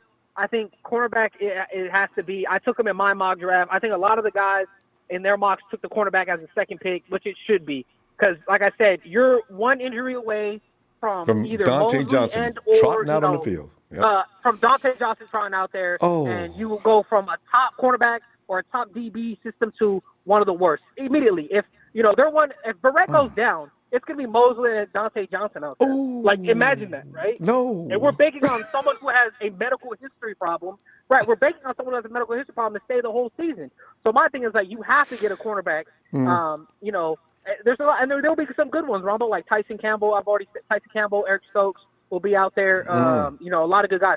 And Kelvin Joseph, to me, I know we got to go, Ronbo, but Kelvin Joseph, to me, is a great cornerback from Kentucky. He does have some maturity issues, Ronbo, so I would take him in the third or fourth round. I understand the whole, like, it might be a Reuben Foster type thing where he might talk back. But again, Reuben Foster looked bad because he was a first-round pick. If you take him in the fourth or third round, it's not as bad, right? Yeah, and he's just middle case. He's a first-round talent, though. Calvin Joseph is a first-round talent. All right, Ronbo. Shout out to TNT. Shout out to production. All right, Ronbo. Take it easy, brother. Yeah, you, Shay. Appreciate you, fam. See you Sunday. And Get Your Groove On says, I feel like a kid excited waiting for Christmas and coming draft. Hopefully Grandpa John and Daddy Kyle's nicely wrapped gift of quarterback won't disappoint. And he opens up the package, can't rip the paper off fast enough. You got me a Mac Jones? A Mac Jones? Why? No, I don't. Oh. Remember, it's the spirit of Christmas. It's not necessarily what you can give it to somebody else, you know, and they'd appreciate it. Lee! Big Lee! Yo, what's up, Ronbo? Lee, having fun. You know, Mac Jones is becoming a real joke, you know. He brings comedy relief. People say Mac Jones' name, you can feel the agony in their voice. Man, we better not be picking up no Mac Jones. People, like, some guys sound pissed off. Others, Mac Jones? No. Lee, I know how you feel about Mac Jones, but refresh me. Have you changed your mind since last time we talked about Mrs. Jones' child, Mac? No, I remember I told you once, Ronbo, I watched a lot of his game film, and he's not a bad player.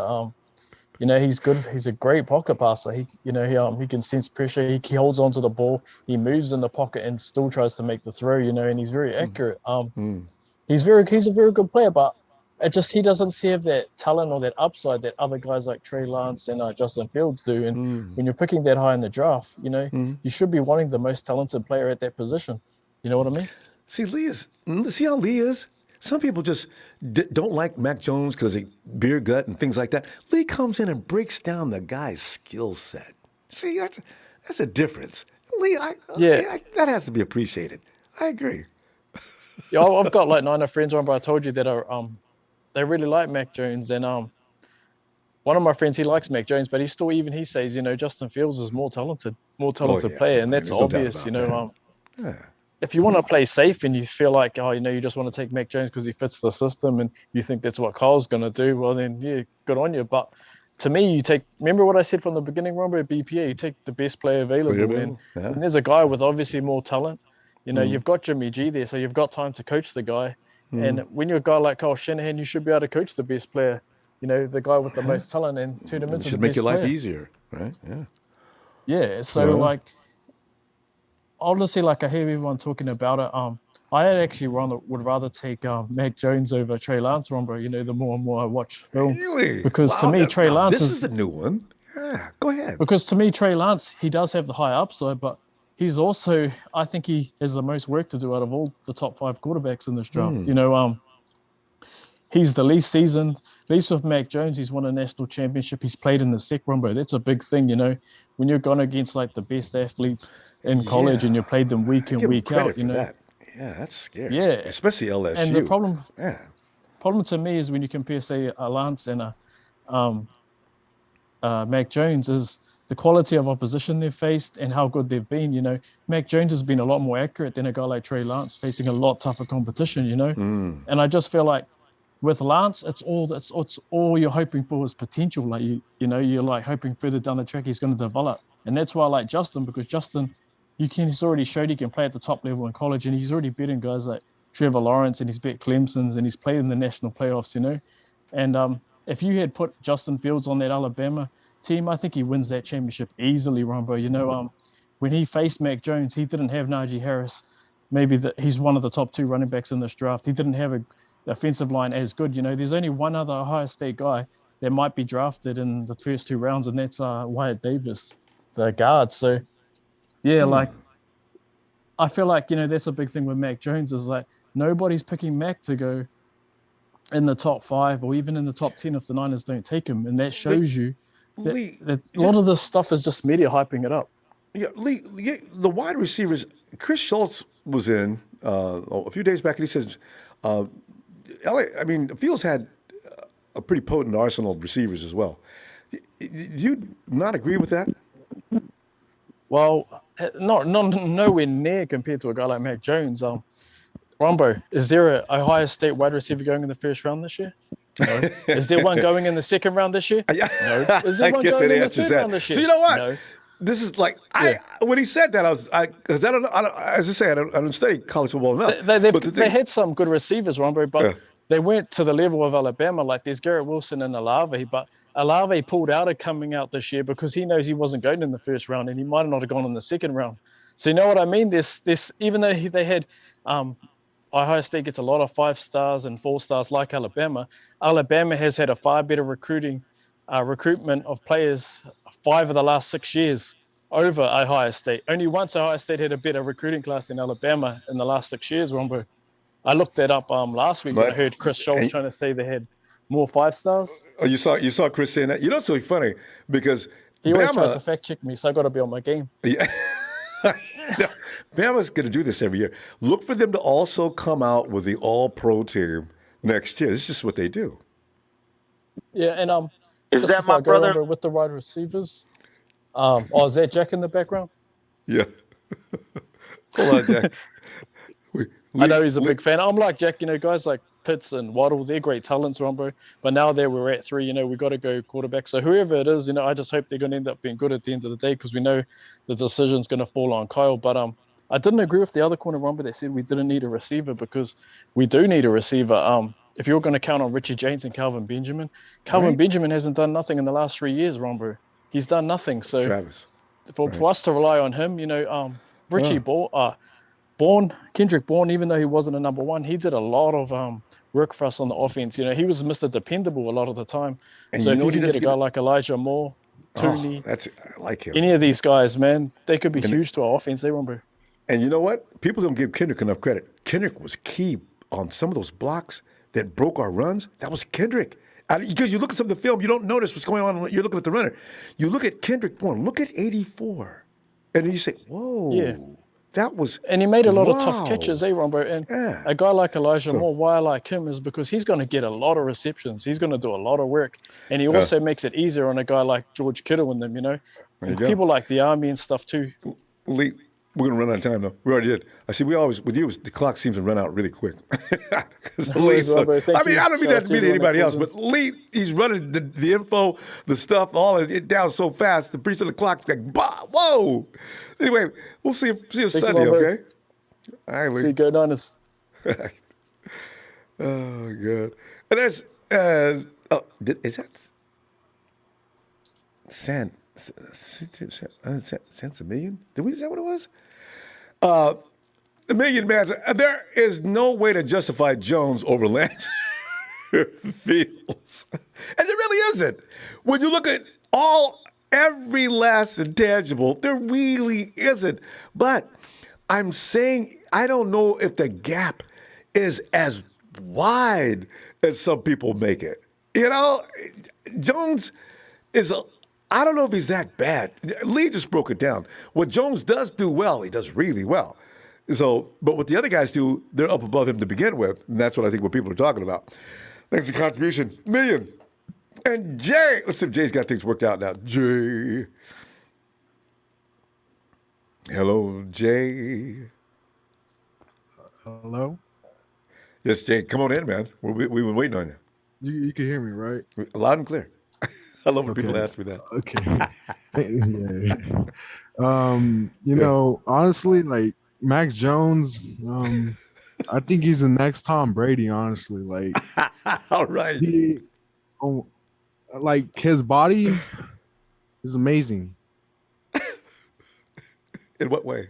I mean, he has the same body as Tom Brady, you know. So I think he's gonna be the next Tom Brady. So, yeah. He says it with a serious. I'm just kidding. Serious tone. Okay, wait. Honestly, like I think, you know what happened to Nick Mullins last year? Yeah. Like, you know, that guy was getting sacked like 20 times a game, bro. Like, our O-line is, you know, we have an upgrade on our center, you know, but the guy's like 36 or something. So, you know what, though? Something else, too, Jay. People have to understand one thing. You cannot stand back there and scan the field for 10, 15 minutes. There exists no offensive line. Nick did that on a few occasions last year when he went down. You know, I don't know what Kyle teaches. Our guys hate to throw the ball away. All three of them hate to throw the ball away. If the play's finished, the play is finished. Abort. You know, this is one thing. And they just take the sack and that's it, man. Yeah. I keep wondering, the next guy that comes in, is he going to look like that? And that's when I will confirm. Stop blaming the quarterback. It's Kyle. I don't know what he's doing, but guys for some reason think they need to wait. And if you're, also, Jay, if my receiver, and that's why talented receivers are so important in Kyle Shanahan's offense as well. If that receiver has not broken and gotten rid of that receiver, I'm throwing that ball into that spot. And when I'm coming to the sideline, if it gets picked off, I'm saying, Coach, you know what? Whatever we work out in practice ain't happening in the game. I threw it to that spot just to make a point. I know I didn't mean, the thing is, I just want you to know, I'm trying here. My receiver, he's a step off, he's a step too early, he's a step too late. We look good in practice. We come to the game, and all of a sudden, I got Kendrick out here running the wrong route. You know what? You would see the camera. I'm with my helmet off. I'm yelling and screaming. But, Jimmy, nobody ever does that, you know. So we're going to see what happens this year because Ayuk and Debo should be ready. God. So that's what happened to Nick a lot last year, too. And he did throw an INT, and it looked like he did it on purpose. Nick threw that ball to a spot. Linebacker stepped up clean as can be and walked away with that. I said, you know what? That sucks. That wasn't all Nick. But go ahead, Jay. I'm sorry, I got carried away. I'm very emotional about that subject. A mobile quarterback over a statue because when the pocket breaks down, like what is Mac Jones gonna do? Like take a sack and fumble probably the football or whatever? He might throw it away. I don't know. But well, yeah, it might. But I'd rather take Justin Fields over Trey Lance because I already know what Justin Fields could do. Yeah. Yeah. And we don't really know exactly what Trey Lance is about. We know he's got a great arm. They talk about his brilliance and his football IQ and stuff. But you're right. Yeah. we haven't seen enough of him. He didn't play last year, so we don't even have that sample. So it's really Yeah, interesting. but he was like, I'm pretty sure fixing his mechanics, when he wasn't playing for this last year. So I don't know about that. Yeah. But Yeah. I got nothing else to say though. Well, there you go. We're gonna see. We're gonna see what happens in this draft. But I was trying to escape from quarterbacks today, but we're gonna do it every day. But anyway, Jay, let's see you Sunday. Yeah, Mike. All right, fam. Have a great night. And Callie, I love you back, but please let me make one thing perfectly clear here. Don't nobody, please, quote me as saying I'm comparing Mac Jones to Justin Fields. I never insinuated that. I never said that. I'll never say that. Those are two completely different quarterbacks. Hear me again. I have not made any comparison between Mac Jones and Justin Fields, just for the record. So no matter who says that, they did not tell the truth. Hey, Taryn! What's going on, Ronbo? Can you hear me? Taryn, I can hear you loud and clear, man.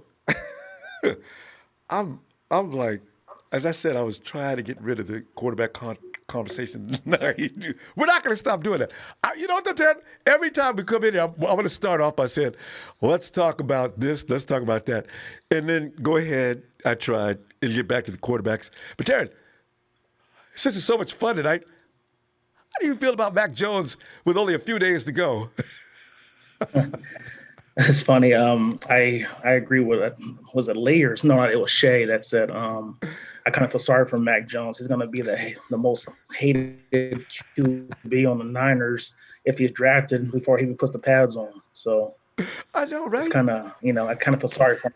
Most of the people, like Shay said, they either want. I mean, there's a few people here and there that want Zach Wilson, but for the most part, I feel like it's kind of split.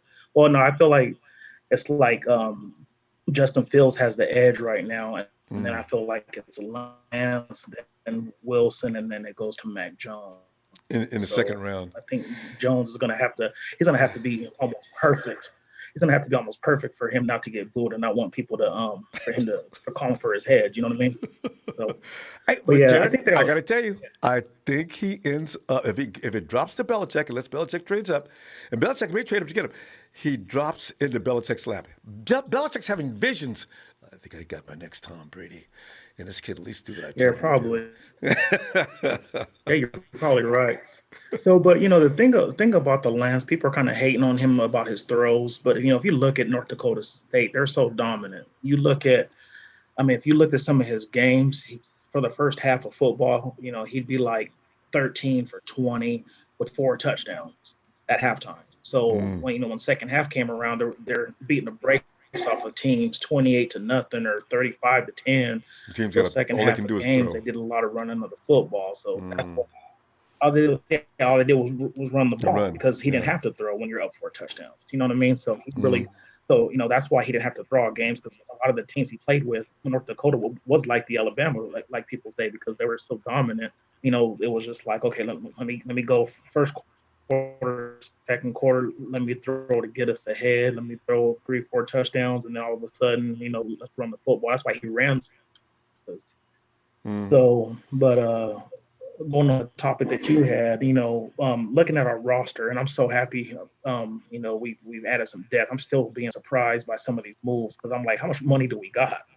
I know, right? Picked up Gauman, picked up Hurst, picked up Gauman, picked up Hurst, picked up King. So you look at and all they may pick up somebody else. I don't know how they're doing this. Yeah, so they're picking up all these guys. So I feel like, it's saving us some draft picks so we can use on other things. But, obviously we know we're going with quarterback at 3 at least. Speak to that though. Now, if they're doing that just to avoid those picks in the draft, what's going to be the targets in the draft?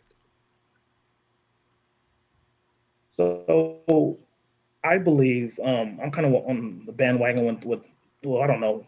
I feel like the pick should be wide receiver at second round. I look at our roster, and I think you can flip-flop wide receiver and corner because I feel like you have an injury at one or the other. You have an injury in the secondary. So let's just say Jason Brett gets hurt. Then you have Emmanuel Mosley and Dante Johnson. Deebo Samuel gets hurt. You got Ayuk and Richie James or Trent Sherfield. Who knows who that's going to be? But I feel like our defense is a little bit more ahead of our offense because I feel like that defensive line has so much depth. And Chris Kasarik is known for getting the best out of players. And I just feel like, one more good weapon will turn this offense onto another level. So I feel like at 43, I think Elijah Moore is going to be gone. I had mocked him. I had mocked him on my draft with you. And then, but now I feel like he's going to be in the first round. He's going to go first round. But Rondell Moore is good too. But I feel like he might be gone as well. And two, he has a hamstring issue where he's only played in 7 games in 2 years. So maybe if we stay there at 43, we can get somebody, maybe trade down a couple more spots, get a Dion Brown, get there's going to be some good receivers. I feel like that drop. So I feel like wide receiver should be our pick at 43, and then at 102 you can go corner with like a Cameron Bynum or somebody like that, and then after that go offensive line maybe at 117. So that's my take on it. Just make sure he's a talent above Dante Johnson, because everybody's horror, the dream that wakes you up screaming, is that and looks like. Yes, it does appear that Jason Verrett is going down. They're coming out. The doctor's coming out. Dante Johnson's trotting out on the field. Nobody wants to hear him say that. So make sure he's better than Dante, because that's going to let everybody go, oh, no. So, we don't want that oh, no moment. Yeah. For sure. All right, Ronbo, well, thanks for having me on for a little bit. You said you'd be up like on Sunday? Be back Sunday looking for you. All right, Trent. Thanks, fam, for waiting, too. All right, take care. You have a good night. Well, there you go. Terrence you too, sir. Got the right now. Well, night. Jack, be nimble. Yes, sir. Jack, I was trying to give us some relief tonight and get away from quarterbacks, but Jack, how are you feeling at this hour? And I'm trying to check the temperature on Mrs. Jones' baby boy Mac and see if anybody's changed their mind. There's been a couple of nice things said about Mac tonight, including your guy Lee, who came in and just compared just numbers and competition and things that you should grade quarterbacks on, not just because you don't appreciate the beer they drink. It's 5 o'clock in the morning. Actually, it's 6. But hey, man, Lee, good morning from the UK, everybody. And everybody's mind's always changing, and they getting sensitive and all. But whose mind didn't change? Your boy Jack. I'm gonna keep it real. I'm gonna keep it 100. I figured it's Last goddamn week. Yeah. Hands up. I ain't Ham who thinks the homeboy is better than Devontae is better than Jalen Waddle. Because he don't see that. Yeah, he won the Heisman Trophy. Yeah, you from Birmingham. And, yeah, you my dog. But come on, man. You don't know about the goddamn NFL? This shit ain't going to work like Jalen work in the NFL. And you know what? I ain't going to be cheesy. You know what I'm saying? What's that boy, Mike? Niner Mike. And shout out to you, too. Jack, and I'm back, baby. We're going for International Day. Everybody around the world. We're going to grow this goddamn channel to 40,000 subscribers, or I don't know how many we got now. But we need to do a 3 p.m. Pacific time. We could get. I got to make a note of that. You know what I'm saying? Yes. Yeah, we got to go Euro time. Yeah. So you know how I'm feeling about. Shit. It's draft week. It's nothing. It's normal to us. You know what I'm saying? You know how I feel? Mac, I'm going to tell you like this, basically, real quick and simple, okay? Mac Jones, okay, he's going to be basic. Can he be that Brady? Okay, Justin Fields got epilepsy. Is that going to affect him? Trey Lance, is this a Jamarcus Russell with the arm talent? Because remember, Jamarcus Russell, the Oakland Raiders, that shit went sour real quick. I mean, overnight. Like it got left out. You cannot be a Tim Potter from Minneapolis Police Department and pull the wrong trigger. You can't say taser and pull the goddamn gun. So with that being said, you know what? I'm with my boy right now. You talking about wide receivers? Let's go for the greatest wide receiver since the draft history, Kyle goddamn Pitts. Oh, you know what I'm saying? Now you're talking my language. Get me some Pitts in the first. Man. That dude's gonna make a difference in the NFL. I'm telling you. Throw that ball up, Mary, that Kyle Murray threw up, and DeAndre Hopkins got. Man, this guy's gonna catch it with one hand. You throw a Hail Mary every time. It's not 50-50. It's 99.9%. Kyle's gonna go get that shit. Jack, the dude's got a wingspan like a condor, and he's already long, and he's got hops. Ain't nobody gonna be able to defend him. I don't want to play against him. Oh man. That's why Kyle Trask looks so goddamn great. Has he played with Kyle Trask? See, that's what makes some guys better than. That's what makes some quarterbacks look better than they are. You got guys like that on the receiving end. You just the boy's gonna go snatch it. He ain't gonna catch it on his chest. That boy's gonna go up and snatch that motherfucker and come down with Jack, it. Easy. You know what? Watching his highlights is the reason why I said right away, look at this. That's special. And he does it all the time. You hear me, Ronbo? Yeah, I hear you. You're sort of buzzing in and out. Are you staying in one spot? Are you moving? Man, I'm so goddamn hyped. I can't believe it's draft week. So yes, I am moving. It's 6 o'clock in the morning. I'm walking and my Adidas flip flop like a. Try to stay still because your phone is bobbing in and out. You got another minute and 30 seconds. So try to stand still for that. Yeah, I'm staying still now. I'm gonna calm it down. Don't let the nerves get to you. Everybody. And remember the kids. No more MFs. Okay, go ahead. Because, I was talking about wide receivers earlier. I was talking about the 49ers were trying to find the elusive wide receiver to put in the slot for 20 years, Jack. They can't find one. We had Anquan Bolden, but we didn't draft him. We took him away from the Ravens. So, we got issues with that. Man, I'm going to start my goddamn breakfast and listening to everybody else's call. But, man, let's do an international day ASAP so we could all get rocking and rolling up in here, all right? That's all I'm going to leave y'all with. Not pass on Kyle. Whatever you do, forget Jones, boy. Don't pass on Pitts' baby boy, all right? I'm going to leave y'all with that to think about. Roll it, baby, like it's nothing, like it's another guy. Draft. Guess what? Kyle Shanahan playing all of you guys. He's going to all these quarterbacks, so you don't take the guy that he really wants. Who, Ronbo? Pitts! You got my vote. People say Jimmy can't throw the ball. I'll be damned. You give Kyle Pitts and Jimmy, the conversation about Jimmy will change immediately. Hey, Jack, man, I'm going to consider Euro time. I like that idea, actually. Talk to you later. Oh, God. Anyway, Ellis.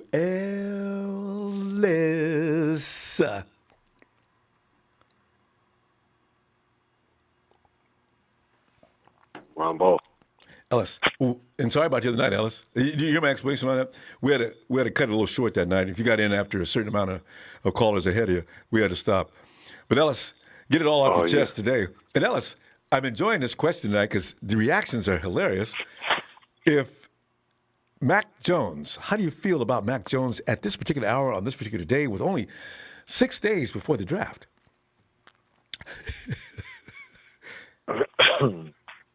How do I feel about Mac Jones? Oh, my God. We still talking about this? I thought we already established this already, man. But I'm trying to measure the hate. 3 weeks ago, people hated Mac Jones to the point, I think some people wanted to find him and beat him up. And now you're hearing people say, well, he can do this well, he does this well, but he's not. If you're going to look at the talents, he's not equal to Jalen or Trey. So I'm saying, okay, but before it was just all out, he's garbage. He's moved from garbage to just not up to task. You know what I'm saying? So the hatred is starting to ease up. Yeah. It's just a part of the territory. This year we just happen to have a lot of quarterbacks, that are necessary in the NFL right now, quarterback needy teams, and we got some good prospects. So it's just, I guess, it just comes with the territory. But he's a good system quarterback, man. He's that's why Belichick's looking at him, and that's why Kyle I think would probably take him. You know what I mean? Or wouldn't mind taking him. Ellis, Ellis, underline what Ellis just said. Kyle has control issues. You just remember that. All right, go ahead, Ellis. Oh yeah, right. You're right. Yeah, and it's clear. He's made that clear many a times in many different situations. You can hear when he talks in his interviews. He doesn't really ever feel like he's like wrong in his decision making. Everything is justified and everything like that. So he's immune of correction in some facet, or maybe self-correction. Mm-hmm. But he believes in his program. That's neither here nor there. Kyle, he's hopefully maturing and he's gonna get rid of that, because that's not gonna benefit him. Like I said, moving forward as being a coach, but he's still gonna wreak havoc though, and I'm glad that he's our coach. Well, let's get you out of that and into the wide receiver situation. I think we could use a third wide receiver. Kendrick Bourne, the void he's going to leave is going to actually make people open their eyes. I have a feeling by week 3 or 4, that guy that makes that clutch catch at that epic moment may not be there anymore. And will it affect what the 49ers look like going forward? Yeah, 100 of Kendrick's 137 receptions have gone for first downs or touchdowns. See, so that's that's crazy. Hopefully, Kyle is thinking of trying to utilize one of our guys. I mean, we don't know what's going on with Jalen Hurd. If we get Jalen Hurd back and we get a nice, good, rookie or two out of the draft, I mean, it's going to be a problem. We're going to be overloaded with talent, and so but of course that'll be a benefit for us. But we need somebody that's dependable like Kendrick. Kendrick played a lot of snaps. You were talking about his blocking. Kendrick, he matured and he grew as a player. That's why, he got better each year, and that's why Kyle kept him. And everything, Kendrick did, he worked on, progression and just becoming better as a player. So we need somebody to fill in that spot. And so hopefully whoever he is looking at, he's, checking and making sure that they're, that they're blocking and they're, making sure they hold their blocks. They're not too good to block, and they're not just, guys that want to catch the ball and, run upfield. And, we need a balance of those kind of players. But I wouldn't mind getting somebody flashy and then maybe getting another guy and trying to coach up some of the other guys to kind of compensate, because you can't really replace a Kendrick Bourne like that. You know what I mean? So we gotta kind of go different and maybe get some guys that, maybe have some other things, some other attributes that we can, benefit from. And I mean, they got so many unknown gems. There's a guy, Marquez Stevenson, that's from Houston, and I mean, he's lightning fast. Seeing him on special teams, I mean, he just leaves, teams in the dust, and he's really, he's got nice length, tall, long arms, and but he is fast, Ronbo. So I'm sure some of the guys just kind of another thing we're lacking right there, speed. Yeah, give me that 4-3 guy, please. Yeah, we need somebody. If we can get somebody to cover that special teams thing, hopefully Kyle is looking into that, and he's not going to throw Richie out there anymore and keep, settling for because we can't continue to keep doing that. We got to get some production on the kickoff return and punt return. But yeah. Well, you did. I don't know, fam. There's a lot of great receivers though, fam. There's an overload. That boy, they got Jamar Johnson, that safety from Indiana. I just, seen him. I heard somebody talk about him before, but he's like a Jamal Adams, and but he's got better hands. He's got really good hands and really good eyes and going for the ball, not just always trying to hit, but he hits hard. He's big and fast. That's where he's got that, for me, just physique to kind of match Jamal Adams, but he might even be a bit more faster, and he's definitely got better hands. Okay. So and he played on Indiana. That defense was good. That was one of the defenses that punished Justin. I know. Yeah. So they're really good. You know, that was a really good pick. We'll see what happens. All right, Ellis. You know, We got to there's go, just fam. a lot of teams, man. Oh. They've got some good players. We're going to find out who makes the right choices, too. All right, fam. I'm going to see you Sunday and see what develops. All right. Yes, sir. Yes, sir. Y'all hit that like, man, and subscribe. Peace, Brother Ronbo. Thanks, Ellis. Appreciate you, fam. Talk to you later. All right. All right. Yes, indeed. Oh, man. And Tony. Atlanta Tony. Tony. What's going on, Ronbo? Hey, Tony, did you check out the news? The way, I guess, they understand his feet are better now. He just got out of surgery a little while ago, and Patrick Mahomes is healing up, doing all right. Can you imagine? Is Patrick sitting at home, and Coach calls him up, I got something for you, Patrick. Well, yeah, we just picked up right tackle. We got a left tackle for you, baby boy. Who? All pro? Who? We got him from the Ravens. Oh! Who do you think? Yep. I knew they had to do something because of Schwartz and Fisher. You know, they let them go. You know. Yeah. I'm thinking they're going to do something in the draft too. Ronbo. I know everybody's talking about quarterbacks. Yeah. But there are so many good guards in this draft. Oh my goodness! And there's some good tackles. I like that kid from Northwestern. And he is? Rashad. I can't think of his name. He's projected to go between 10 and 15. He's that what's good. his name? Rashawn. Hey, are you talking about what's Slater? that kid's name? That's not Slater. What's Slater's first name? Slater. Yes. It is Slater. Yeah. He can play both tackle positions and both guard positions. And he's working on it right now. Hey, do you know that they're rating him above? Some are actually rating him above Panay. Oh, Ronbo, if you go look at the tape, go look on YouTube, you'll see that he's pancaked that kid from Ohio State that went number 1 overall last year, the defensive end. Wait a minute. Slater did that to Yes. In 2019. Chase was anyway. Young, That was Slater, right? That's his claim to fame. He's the guy who took Chase Young to the dirt and handled him more than once too. All right. Handled him more than once, yes. On the run game and the pass game, stood him up. Yep. You know what? It's just so many good football players on defense in this draft and on the line. Yeah. And that's how you're going to win football games. You can get all the glory boys you want: quarterbacks, wide receivers, running backs. If you don't have an offensive line and a defensive line, you are going to get beat. And this Super Bowl, that was the classic example of what happens. I mean, because you know what? Normally, Tony, there is no way that Brady was going to outduel Mahomes in a straight-up match if Mahomes had both his tackles. No way. The Kansas City Chiefs offense is just too frigging much. So, Brady went to a cakewalk. He's got one of the best offenses in the league, if not the best, last year at that time. And there's Mahomes running for his life the whole game. That's the way it works.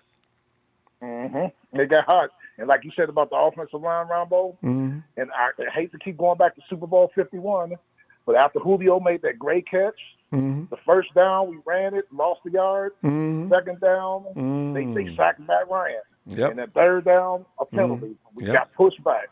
You got to have that line. You got to have it. You're going to get beat. I don't care who you got on your team. Who do you guys like defensively, Ronbo?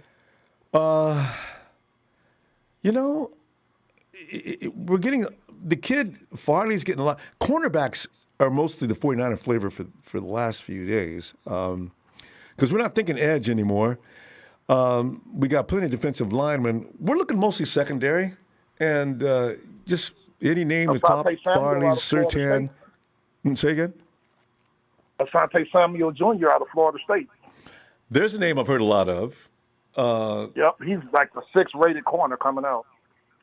Yeah, it's Surtain, it's Farley, it's Asante. Horn. Asante's he's in the top 5. That's right. Horn, right? And then Eric Stokes, kid out of Georgia, that ran that 4.3. Is he fast or is he talented? Those things can be confusing. Is he that good? Yeah. I just know he's fast. Yeah. I don't know if he's all that. So And that's going to be an asset. you know, Yeah. So. we got to trade down because you know what? And the Falcons fans gonna get mad at me. I hope y'all do take Pitts, but they're gonna get pissed off and say, Kyle doesn't care about what Falcons fans think, and it's not personal. He's trying to build his team. Somebody said Pitts, that'll stop all that Pitts talk with Atlanta. But haven't I heard that Trey Lance is also in running if I guess the 49ers don't take him? I've heard the word whispered in Atlanta too. I would love to take him, but I'm still trying to find out anything about Denver in talks with us because now at this point less than a week in the draft, every team is locking and loading their final boards. Mm-hmm. So I'm here in New England, like you told me last week, Ronbo. I'm starting to hear New England trading up with Atlanta. It was another team, Rob. Oh, I heard CBS about Buffalo trading all the way up from 30 to 4 to get Pitts. I said they're gonna have to give us 2 farms. God, see I got Diggs and Pitts. Oh man, They're gonna have to give us 2 farms, but here's the kicker. What if you guys took Pitts? Wait a minute. What if we did what? If you guys took Pitts. Oh, don't do it. I'll be in the hospital that night. I will have been overjoyed to a point where I can't, trade back in the first round and get another quarterback coach. Get me Pitts. Now we dominate. Because you can't stop George Kittle and Pitts on the same roster. God, okay. Let me get over that. And you still got Ayuk. Oh, and Debo out there wearing people out. There may be a third wide receiver. Don't forget Barnes' replacement, Sanu, Ronbo. Sanu, he can do it for y'all in that number 3 spot. Thought about that, and if Jalen Hurd can play this whole year, God. Okay, let me calm down. Sanu, you'll see. I know. When Sanu gets a first down, he brings energy to the team. I've seen him. I liked him when he's playing with Atlanta. Because Sanu is ripped too. I know, man. The dude stays in shape. Tony, we're going to run out of time. We already ran out of time. Give me talk about Pitts. I can go for an hour. We'll see you on Sunday if you get a chance. All right. I'll be there Sunday, man. Good talking to you, Ronbo. Thanks, Tony. Right, take care. Night. Emilio.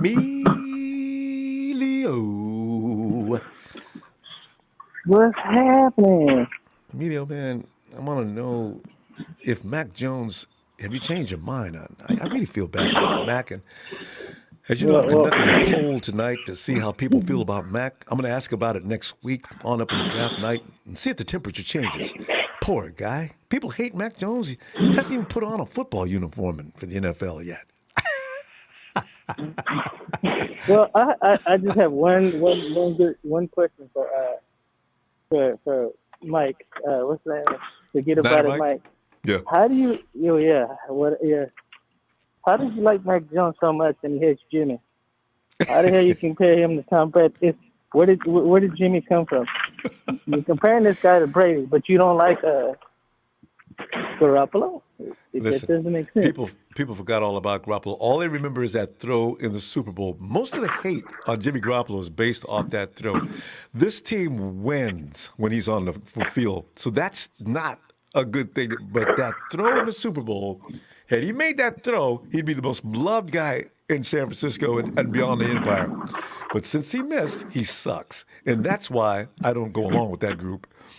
But if you look at the pro day, Mac Jones overthrew receivers. What's the difference? You're looking at Jimmy Garoppolo. I'm trying to get this. I'm just help me figure this out, please. That makes no sense. You talk about you don't like one guy, but you like the guy that played under Tom. Yeah. Basically, you like the same guy. What's the point? I'm trying to figure this out. Help me figure it out, and then we can root for Tom Jones and pick Mac Jones. That's that. He's just picking the same guy we have on the team. It's going to be interesting to see. We need to upgrade. What a quarterback. Go ahead. We need to upgrade, not a similarity. He's picking the same guy. he doesn't like Mac Jones. You know what? I'm not Niner Mike. I'm not sure who he likes. I'm not sure if he's a Justin Fields fan either. Oh no, he likes. He wants macaroni Jones. Did he say Mac? That's what he wants. He wants I that thought. guy. Yeah, he wants Mac. I thought he doesn't. He's comparing him to Tom Brady, but then you go to Tom Brady, but then who did Jimmy play behind? He played behind Tom. So what's the difference? I just realized something. I think you're right. He doesn't like Trey Lance because he thinks Trey Lance is erratic in his throws.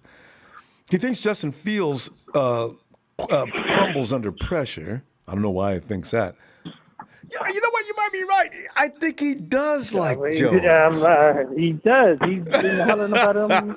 It's like show. I'm like, you guys are hollering about the same guy that we already have on the field. We have on the team. And I don't understand it. And a lot of people already got. If Mac Jones comes in, he takes over. Mac Jones, I got news for people. Mac Jones is not going to beat Jimmy Garoppolo out. You know what? I can't wait till the season starts. You know what? I would put money on that. He wouldn't be the Mac. He really wouldn't. He wouldn't. He wouldn't. That is just a waste of time and a waste of all the picks. This is just dumb. Well, you know. You might well just stick where you at and we'd got somebody else. Well, you know what? Also, immediately, you know what? A lot of people are overlooking too. The 49ers were not going to go without a quarterback this year because CJ and Nick made John Lynch, in particular, John Lynch. No, really I agree. mad. I agree with that. No, I've been said it. It didn't matter if we were going to start with Jimmy. I even said you need a quarterback with garbage. To get a quarterback. Didn't That's matter all what. there was to it. Yep. I didn't know it was going to go the first round to get him. But you know what? Emilio, did you hear about the story, though? The 49ers didn't intend to go to number 3. They were trying to get in at round number 8. That didn't work. Yeah, somewhere. They keep moving up the ladder. They didn't want to. They didn't want to give up all them draft picks. Yeah. Until somebody said yes. I heard about it. Yeah. So that was the thing because everybody kept telling them no. They're like no. So that's why they won. And the Dolphins, the only team that would bite. You know. So. Yeah.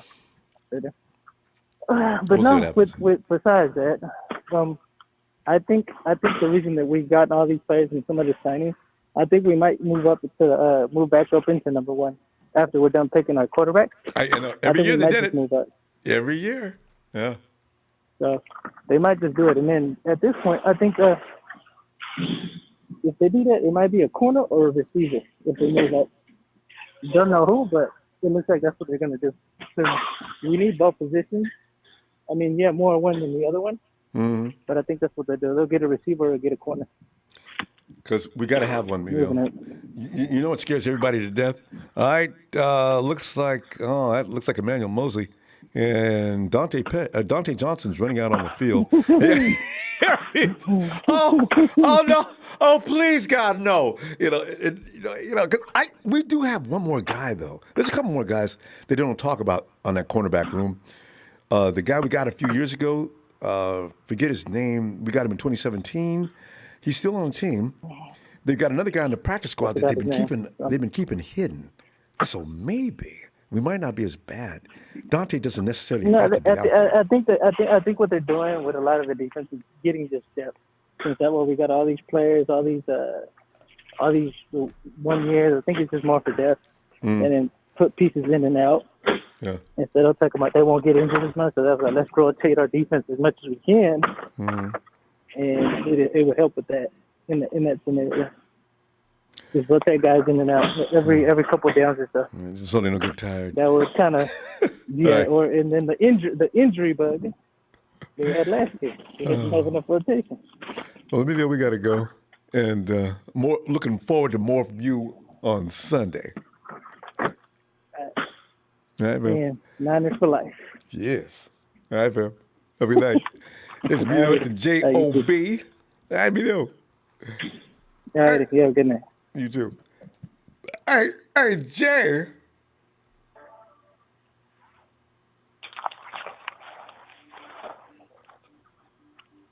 We got a lot of. Yeah, Jay, I knew that was you because we've heard from every Jay tonight, and here you come. So, Jay, how do you feel about Mac Jones? It makes me laugh just to ask that question. Return of the Mac. There he is. Ronbo. I don't want Mac Jones, you know. But you know, if Kyle thinks he's the guy, I'm gonna stick behind Kyle Shanahan. It's something he knows that we don't know. So, but at the end of the day, I want somebody who can actually, because it's a new era. You know what I'm saying? It's about the running quarterback who can throw the football. And with Jay, Kyle one thing about that Shanahan, though, they're not winning any championships. that is true, but all the pocket passes are getting weeded out, Ronbo. They're getting old. They're going. It's turning into a new era. You know what I mean? The Russell Wilson, even though Russell Wilson the best is in the not like game. Lamar. The best in the game. Lamar Jackson, number 2 best in the game. Deshaun Watson, maybe number 3 as far as a feet. And Patrick Mahomes, Patrick is like not really a running quarterback. He can evade pressure. No, but he can scramble. You know what I'm saying? He has shown he may play, you know, doing that. So Number one, though, I both. still think the number one thing is you can Rogers your way around.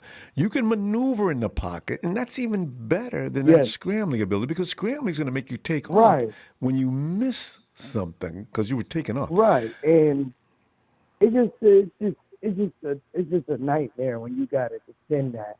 You know what I'm saying? And if you can throw, he's looking for the kind of quarterback that you can throw. And then you can run and play Russell Wilson style. There's only run Russell Correct, Wilson though. Yeah, that's true. But you know what I'm saying. But when you got Kyle's offensive mind with that kind of you know dimension, man, it's gonna be crazy because it's we already have players be wide open. So on top of that. If if the line is not blocking, he can take off and run. But if the line is holding up, he can throw it down the field. And so it's just gonna be a nightmare. You know what I'm saying? Imagine having where in the Super Bowl where Jimmy could run and he could get the first down, and we didn't have to rely just on his arm, but we could rely on both dimension, his legs and his arms. That's what made Steve Young so great. You know what I'm saying? Because he was able to run and throw the ball. So that's what we're looking for. I'm not looking for like a Lamar Jackson who could just run all over the field.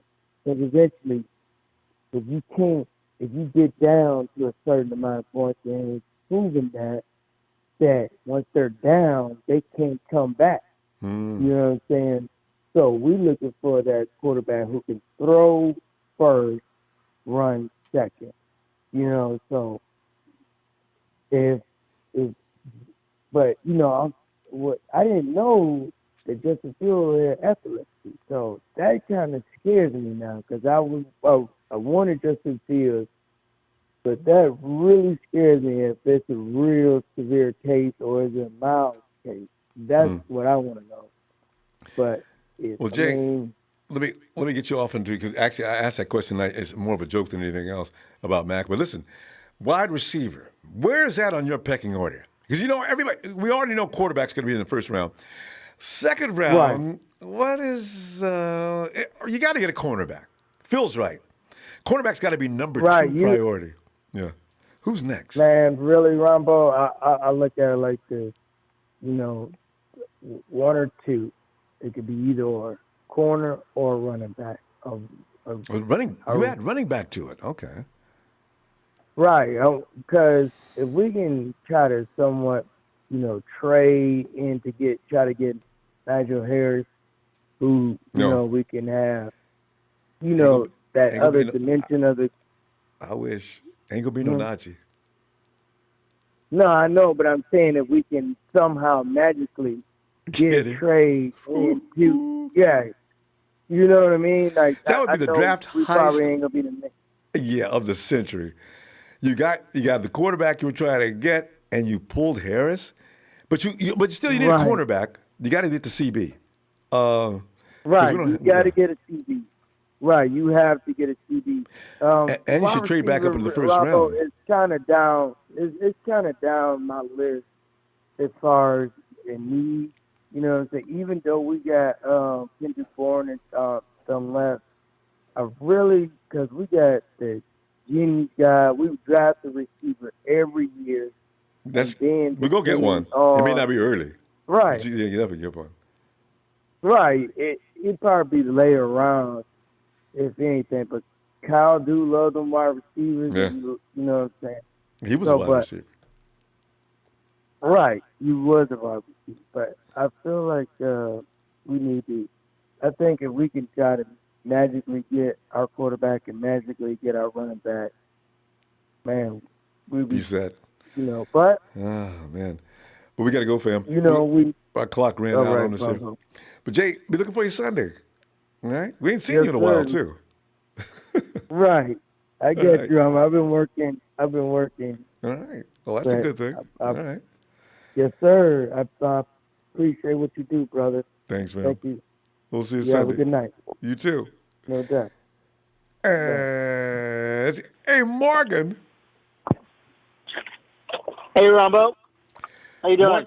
Morgan, doing great, man. I'm asking everybody tonight. Now, the real question tonight is, where do you put your wide receiver in your ranking, and how soon can we get one? We need a third one. And also, how are you feeling these days about Mac Jones?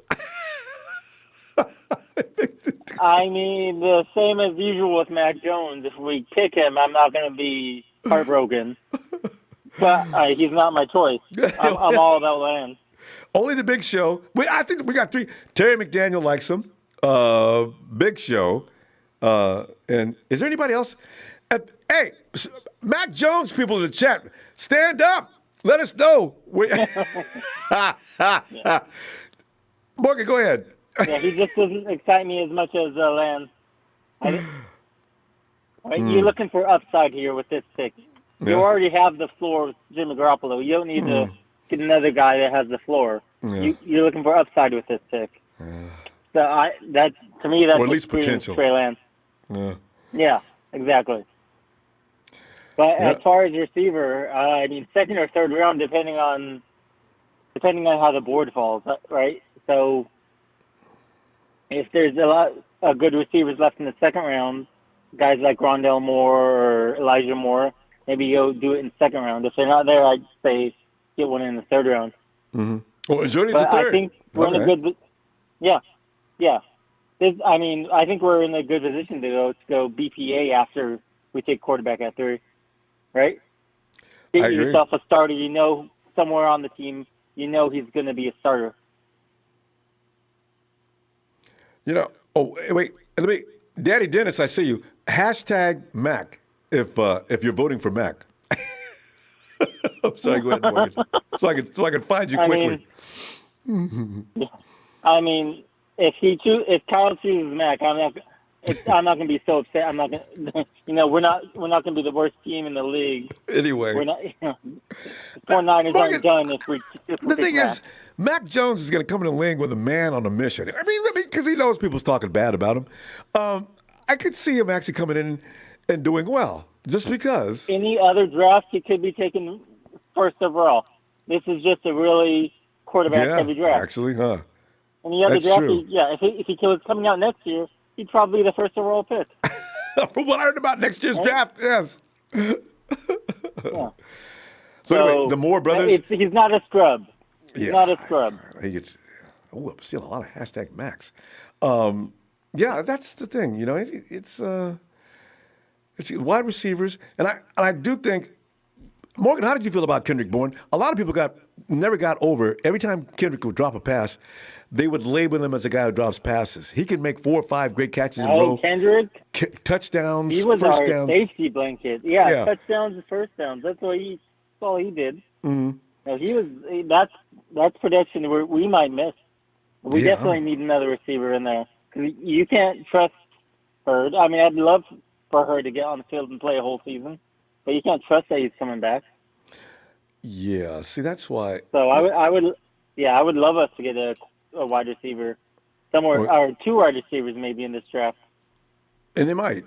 as they did last year. Well, Yeah. Debo's yeah, here. they did last year. Yeah. Yeah.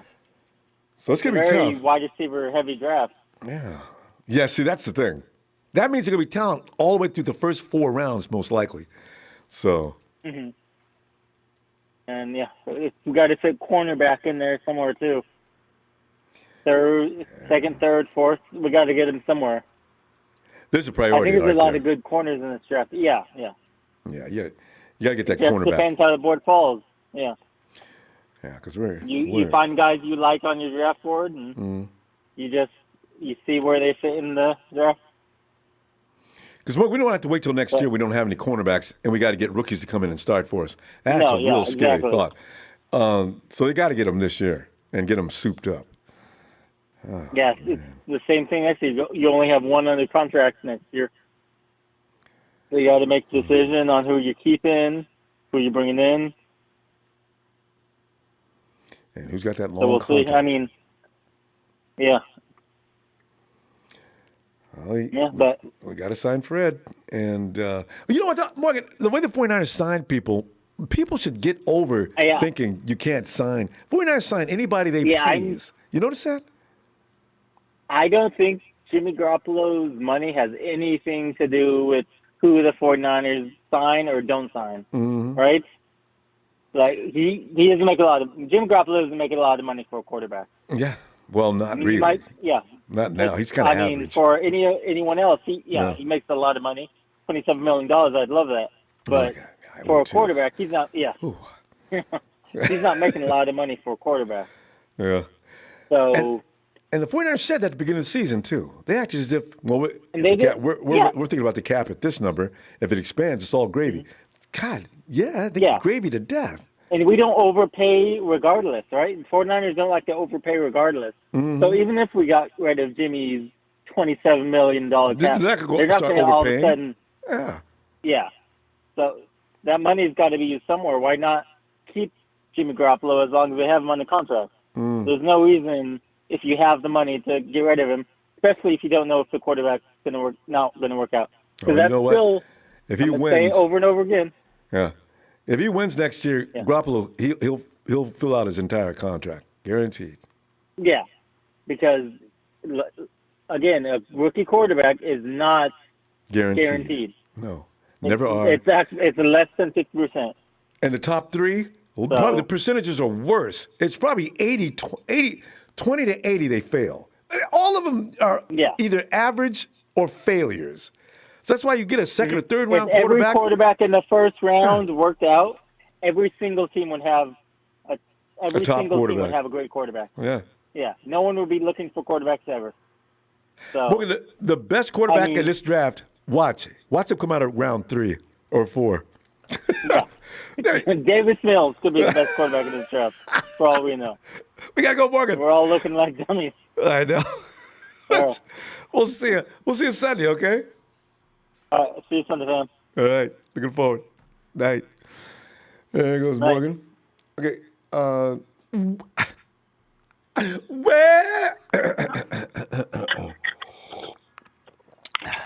Well, it's a big show. It's a big show on tonight. Show. Come on in, man. Show. We're not going to react to the other big show. I'm going to stop giving him fuel because he just gets you now every night. I just totally blocked that account. I don't even pay any attention to it anymore. So okay, I won't repeat what he said. It's so outrageous. But show. Hey. But what's up, Ronbo? Yeah, we're looking at. I was thinking wide receiver is something. I hope the 49ers have been trying to find a wide receiver. We draft wide receivers for the last 18 years. The 49ers have not missed one draft of trying to find a top-rate receiver. And Ronbo, think about this. The last 18 years, only 2 of them have panned out. So, how sad is that? How and sad A.J. is Jenkins made Trent tell everybody, I'd stay away from those first-round wide receivers will get you in trouble every time. Ronbo, he drafted A.J. Jenkins, and everybody when told Alshon him. Jeffrey was sitting right there. Not only Jeff, Alshon there's Jeffrey another was guy sitting right too. there. Oh, Trent, So But that's actually the top of my priority list as far as the second round goes because we have absolutely nobody after Debo. I really don't trust Richie James Ronbo. You don't like Ayuk? He is. I'm sorry, but Brandon Ayuk and Debo Samuel are the Yeah. only two receivers, legit receivers we have. And Kittle, of course, is a tight end who shouldn't be receiving that many targets like he should be. Mm-hmm. Yeah. That's on the top of my priority list as far as pick 43 goes, Rombo. And Michelle, knowing we you, need a wide receiver. We need a and third you know, wide receiver. but you know which guy to get too. Now, there's a lot of names have been thrown around tonight as far as that wide receiver coming out of the slot. Who's your favorite? And you My can't say favorite Jamar is Chase because Kadarius. Jamar's not going to be available. But beyond No, that, absolutely not. My favorite is Kadarius Toney and Okay. Elijah Moore are my two favorites. Because we need somebody we can rely on. I want actually a mixture of somebody we can rely on in the red zone and that has speed. Rombo. Yes.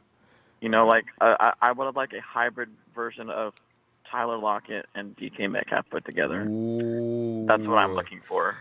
Yeah, that's That's going to be tough to find. You got to think about it, Rombo. We're going up against AJ Green, DeAndre Hopkins, Tyler Lockett, DK Metcalf, Robert Woods, Deshaun Jackson, Tyler. Cooper Kupp. You know, and we have Debo Samuel and Ayuk who are going into their second year. I know. I've been crying about this situation ever since John and Rombo, Kyle. I've been crying about this situation Before that. since I've been calling your show. I mean, you know, remember you and I both agreed, and it was because you're thinking that made me understand. Getting a wide receiver in the first round is about the scariest thing you're going to do. It's up there with the quarterback. Absolutely. They got hurt every last one of them. Went down in the first year. Serious injuries. And you've seen how my receiver argument came true when Emmanuel Sanders got here and how drastically he helped out Jimmy Garoppolo and helped develop Immediately. Debo Samuel. Immediately. And Kendrick exactly. Bourne's game picked up as well. And Kendrick Bourne too. He actually improved a little bit and got paid because of it. Yeah. So that's corner is not the top priority. That should be at 43. Our defense is pretty much stacked right now. You know what I mean? I understand. I understand we have Dante Johnson as far as that depth goes after Jason Britt and Emmanuel Mosley and K'Wan Williams, but they signed those guys on one-year deals, and yeah. Yeah, but the thing is, the first thing that the offense is going to do, as soon as those guys leave and they see Dante over there, Dante's going to be like a glowing beacon out in the middle of the field. And hey, listen, there's Dante Johnson. Dude, just run your pattern. I'm throwing it out there no matter what. You'll get it. Trust me. Just go for it. All right, good break. You know, and so there it goes. Oh, Dante, not on the first play. Touchdown, whomever. Oh, Jesus. Yeah. No, I don't want that. Please. And may I make a quick point about Mac Jones, Rombo? I'm sorry, so you got it. Take a minute and a half. Run it down. I forgot to ask you that. Go ahead. I'm so sick of the slander, man. Like, he hasn't even had the chance to touch the field yet.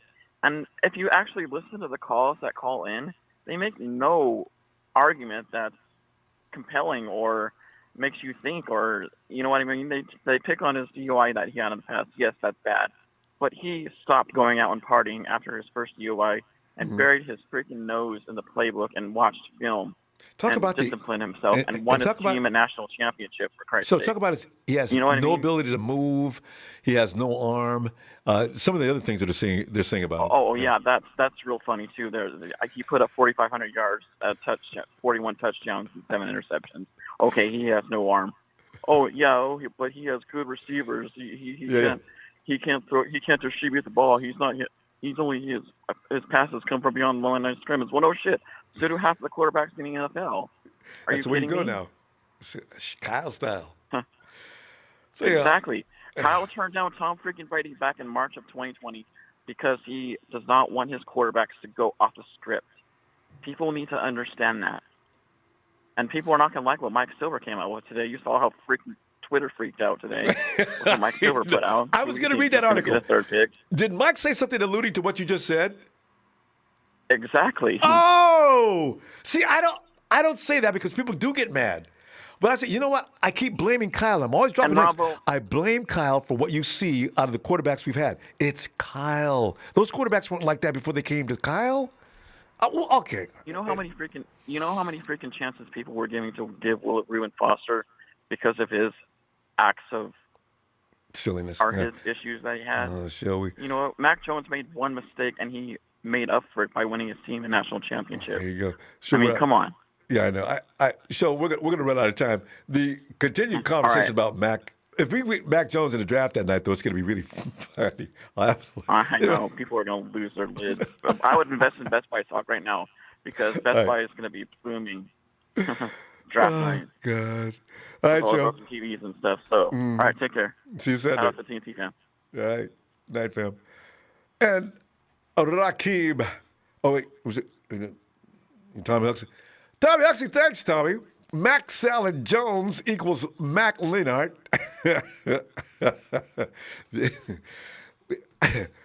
Rakib, Jamari. Rakib, I've seen you in a long time.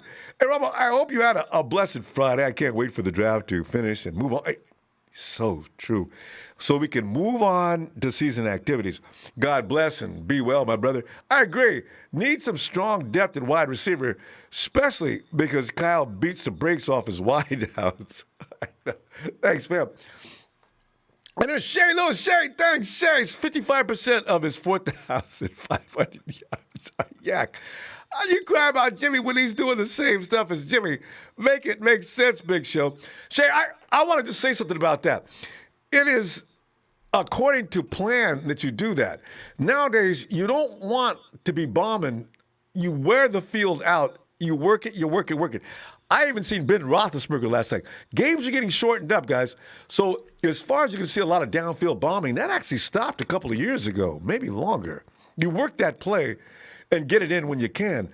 But if you're not Tyreek Hill and Patrick Mahomes, ain't nobody bombing every other play. It ain't happening. But, it was good to have a quarterback who can do that, though. For that to finally play out on that stage. Sheik! What's up, Ronbo? What's going on, man? And Sheik, tonight I waited too long. He couldn't wait to get loose. So Sheik, I will start you off. We can talk about wide receivers, but how do you feel about Mr. Mac Jones? I'm taking your temperature from last time we talked about him a few days ago. Poor Mac. God. I am pissed off. I am annoyed. I get it. He won a national championship, drama, but he's not the reason why they won the championship. Those weapons are the reason. I'm about to do the biggest rant right now on Mac Jones. What I just saw on QB 21 on ESPN, just like 5-10 minutes. He reminds me of Back to the Future George McFly when he talks. He is annoying. A new name for him. Call him McFly. When you have the opportunity, Faithful, when you see that clip, you know what I'm talking about. When he even said it himself. Nick Saban lost his mind. His veins are popping out. Screaming, why did you make that throw? And he was scared out of his mind. George McFly is freaked out. If we get him, Ronbo, I'm going to be pissed just like the rest of the faithful. We cannot get this guy. I get it. He's no scrub. I think it's a joke. I don't think they're really going to get him. Ah, man. Don't end up in the hospital. I really don't think they're going to pick him. I just laughed because he's getting downgraded. I like complete scrub. I think, do we go too far? I mean, you got to have a little talent to achieve what he did, but people are giving him no credit at all.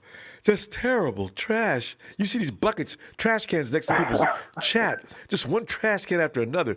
Says, damn, boy, Mac is getting beat up. Yeah, your fee, Ronbo, is going to be nuts. You're going to be so many disappointments if you get him. Even yourself.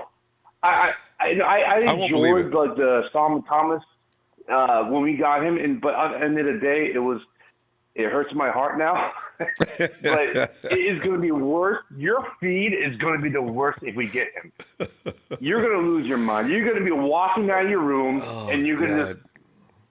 I feel sorry for Kyle it's bad, Ronbo. and John. They're going to have armed escorts to go out the house for at least until the season starts. Mac's going to have to show something in preseason games or something, or people are going to be pissed off. You guys traded all the way up to number 3 to pick up Mac Jones? You're going to get Mac Jones at number 25. What the hell? You could have traded down. Oh, come on. I can just see it now. Oh, man. I see. I've been like watching this film, Ronbo. It's like insane. Like he's like Devontae Smith and his other wide receivers saved his play because they did the chicken wing move with his D-backs, and he caught the ball. Got spread like 5 or 3 yards. He caught the ball. It's because of the wide receivers. Why Mac Jones, 41 touchdowns and this and that. And the thing is about, I'm sorry, Big Show, you say, oh, he needs to get away from out of the pocket, Ronbo. Kyle Shanahan needs to get out. I remember him calling you, telling you about that many times. Yeah. Now he's going to a Mac Jones that can't. It's not a great people. Like, you want another Jimmy G now? Come on. Jimmy should not be used as a bad example all the time. I think Jimmy does a great job, and he wins games. Jimmy G's a better quarterback. Yeah. No, I'm not, and I'm a Jimmy G guy, but the thing is, he wins. He wins. But the thing is, like, yeah, Mac Jones won this national championship, but look at the talent around him. Yeah. Ronbo, Trey Lance he's better. Obviously, has more potential than him. And obviously, Justin Fields, the 3.9 GPA, number 1 recruit, competed. The thing that I watched his tape on, actually watched the film that he showed with QB21. I saw compared to both of them. I see Justin Fields, a determined face. He says, I'm going to shut down all doubters. What he did in 2019, he lost it against Clemson. He's like, I'm going to come back. And that's what a Niner is. Come back from all costs. And one thing about Lance, do you see the calm on him out there? I guess when you're that big and strong, you don't worry. Lance he plays fast, but he's not looking frantic at all. I was kind of impressed with that. And I want to just ask the chat as well, if you could chime in this as well. Would you? It hurts me to just say this. Imagine when the 5th-year option of Mac Jones is done, and you have to pay them, man. Are you going to give that guy with that type of body $40 million or $50 million, whatever it goes? Yeah, in 4 years, it will be $50 million. Or that jelly roll stomach. Sean. I'm sorry, Ronbo. Like, everybody has a gut in this way, but damn, like, get me a damn quarterback that knows what he's doing. Sheik, he likes his beer. You got to love a guy that knows his beverage. You know what I mean? we got to go. I love his good, Barry. I think it's cheap beer. I'll be honest with you. Damn DUIs. Nobody even talking about the damn DUIs. How are you going to be a 3rd overall pick with all of you? I'm sorry, Ronbo. Sheik, at least I'm not cursing. No, I appreciate it too. We got to go, Sheik. Let's see you on Sunday. Yeah, we'll see you Sunday. Shout out to Ronbo Chat. Shout out to you. And hey, faithful, hit that like. And Mac Jones, we're not getting them. Do that. All right, go nice. Night, Sheik. George McFly. Okay. Oh, God. I don't know, Marty. It doesn't seem like they really like you. Let's send you back a little further back in time and see if you can fix it.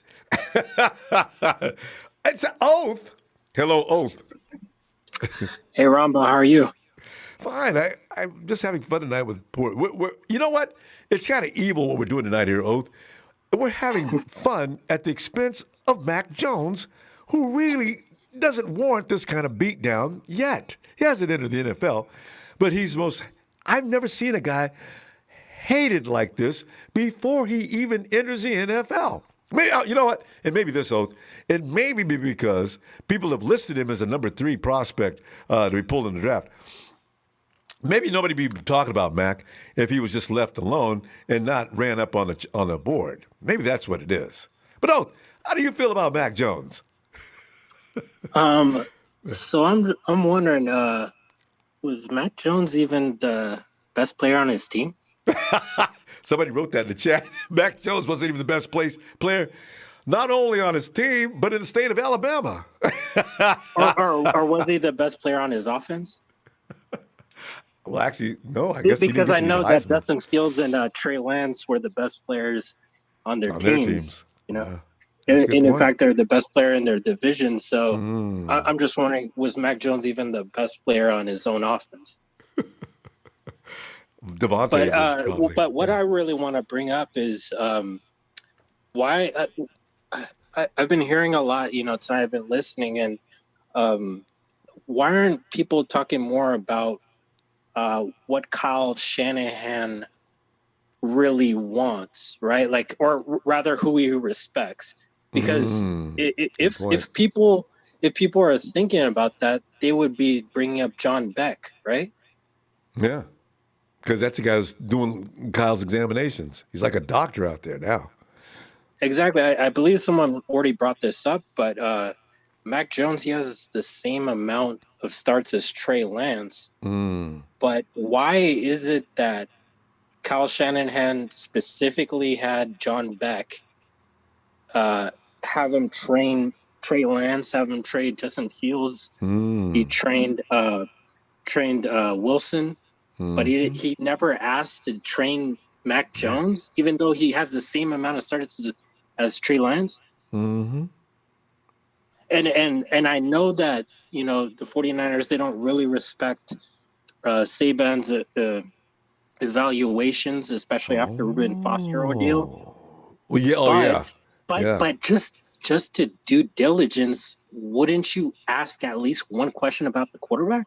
Remember Saban said it after the pro day, you know, these 49ers, none of them even came up to me and asked me anything about Mac Jones. What did I tell you, Lou? You know, here's one thing to be concerning though. Nothing much was said about Nick Bosa that year either. I mean, they talked to everybody. I mean, you heard about what happened during the dinners and things like that. But Nick was never really talked about much. So actually, that's a worrisome point. I fully agree. No, I fully agree. But this move, you know, if we just stayed at number 12 and we did, you know, something like this, this would be fine. But if we're giving away 3 first-round picks and a third-round pick for Mac Jones, this is something that would get Kyle Shanahan and John Lynch fired. You know, if he does not turn out to be the next Brady or Breeze, if he's just a solid starter, but we still gave up that capital, you know, that means giving up a Bosa, that means giving up a Armstead, that means giving up a DeForest Buckner, you know, and so I'm just saying, like, a solid starter is not worth 3 first-round picks and a third-round pick. You need to hit it out the park. Or you need to go for the person with the higher upside if you're going to be giving up that much in the top 3. I'm just saying. And that's rational thinking. That's what that's about. With Shanahan, though, what you just mentioned also, who does he respect amongst all these guys? And also keep in mind his philosophy, where as people do think that Shanahan's going to allow this kid to come in and pretty much take things over, I think Shanahan actually is one of the few that doesn't want that. He wants you to follow the plan. Why? Because Shanahan is him and his dad, they think they are the gurus, the savants, 1 and 2 of football. You do this and we'll win. You do what you want to do and you'll sit. I got a feeling that's some of what goes on inside that camp. Yeah, you know, just a couple more things about the QB position. You know, a lot of people say, you know, that, you know, he's trying to go after these prototypes in Kirk Cousins, you know, or Matt Ryan, Matt Schaub, you know, things like that. But the thing is, he already confirmed that when they're drafting, we already knew they didn't want to draft RG3, but they were planning on drafting Russell Wilson in the 4th round until the Seahawks derailed those plans. And that's why they went to Kirk Cousins. So, I mean, I think he's shown. Where'd you get that information from? They were going to. Yeah. It's in. I mean, I could send it, or you could Google it. But he actually, said, pretty sure he said it recently. Wow. Yeah. He said it recently that actually what Washington wanted to do was draft Russell Wilson in the 4th round because they felt actually if it wasn't for his height, he had pretty much first round caliber. And the rest is history. Right. And also, and if you look at the past, just think about it. Like the ones who won the Super Bowl in the Shanahan system, John Elway, Steve Young, they were highly athletic QBs. I don't want to blame Jimmy. Actually, I am the biggest Jimmy fan. But here's the thing. I am the biggest Jimmy fan, so I'm not even going to speak about that. Actually, what I really want to do was, if we're at number 3, I would actually prefer to go down to like number 5, number 6, draft Kyle Pitts, and then recoup some picks, and then get Kellen Mond. Move up and get Kellen Mond as a development for the future, because I think that would be the smart thing to do. Like if you're having Brady, like he got all his guys back. They are the team to beat right now in the NFC. But we're not, and if we really are in win now mode, why are we not giving Jimmy G the weapons that he needs to beat Brady? We haven't seen the draft yet, though. Olton, I tell you something else too. You know what's really terrifying about the Bucs? They're in their 2nd year together. Last year they were stumbling around in the beginning of the season because they didn't know each other like any other team, and now they know each other. And Brady has already said they're doing off-season. He's already running his own off-season workouts. Right now, we're just like spinning around, like, wondering about a QBs, all this stuff. Brady, he's already ready to win another Super Bowl. We need to stop him. But what do we do? We need to give Jimmy G weapons. More weapons. I mean, like if it was up to me, just trade down a little bit, get Kyle Pitts, get Kellen Mond, or probably not Kyle Trask, but Kellen Mond, someone like that. And then just give Jimmy G what he needs. We need a fast, blazing. We need speed again. We need speed. We need a number 1 receiver, and Kyle Pitts can be like that omni weapon. As well as George Kittle on the other side. That's all I need to say.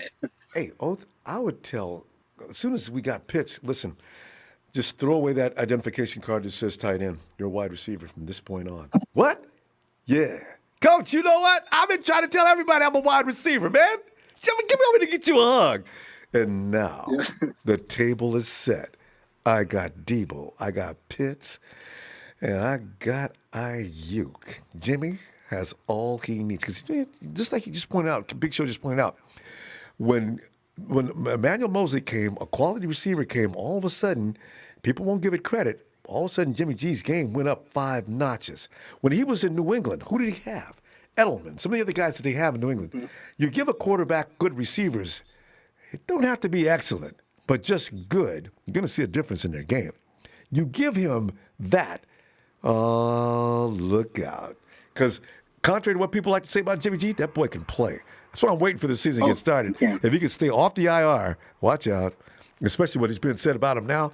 A pissed off Jimmy. You guys underestimate my skill? Let's go. I can't wait. And that's actually what I wanted to end it on. This is gonna be an odd number year. Remember 2017 when Jimmy G came towards the end of the year. He ended with 5-0, beating all playoff teams at the end. 2019 Super Bowl year. This is gonna be a revenge tour. He's gonna be pissed. There's gonna be another QB right behind him. He's going to take us back to the promised land.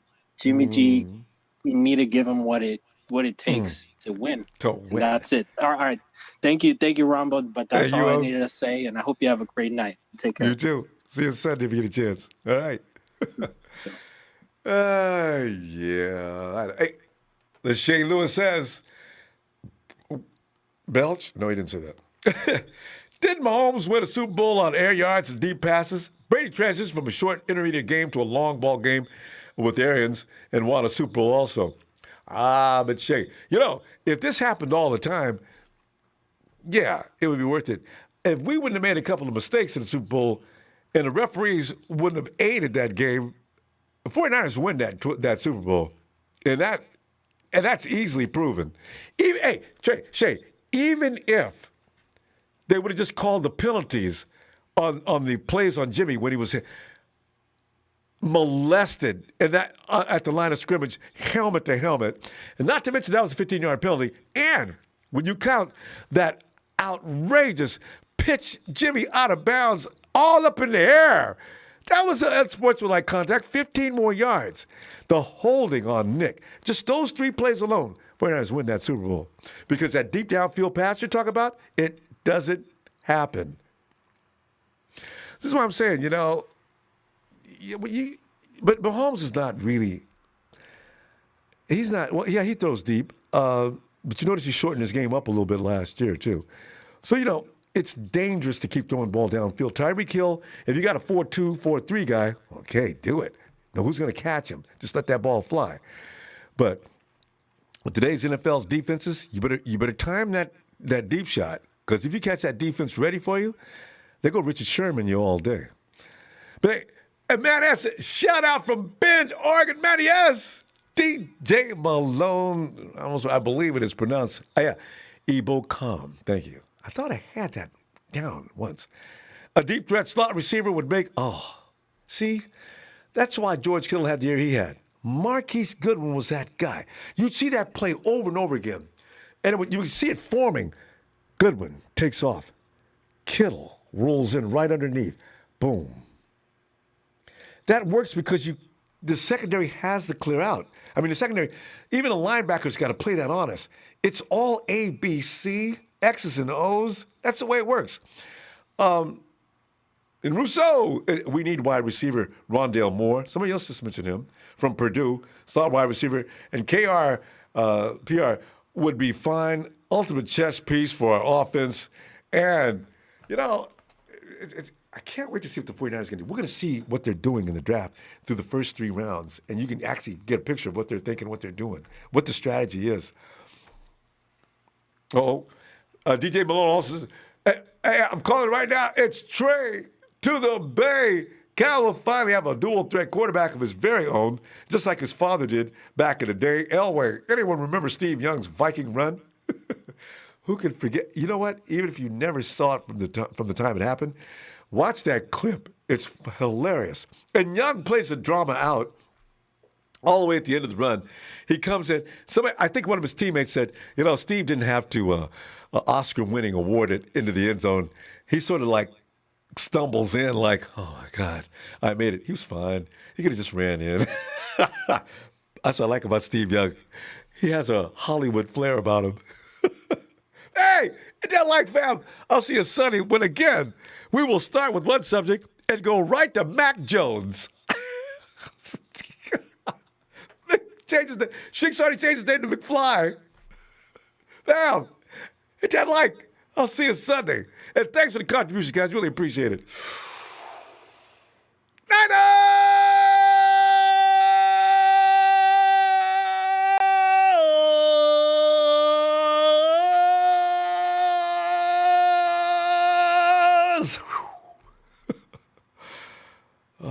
Mac Jones.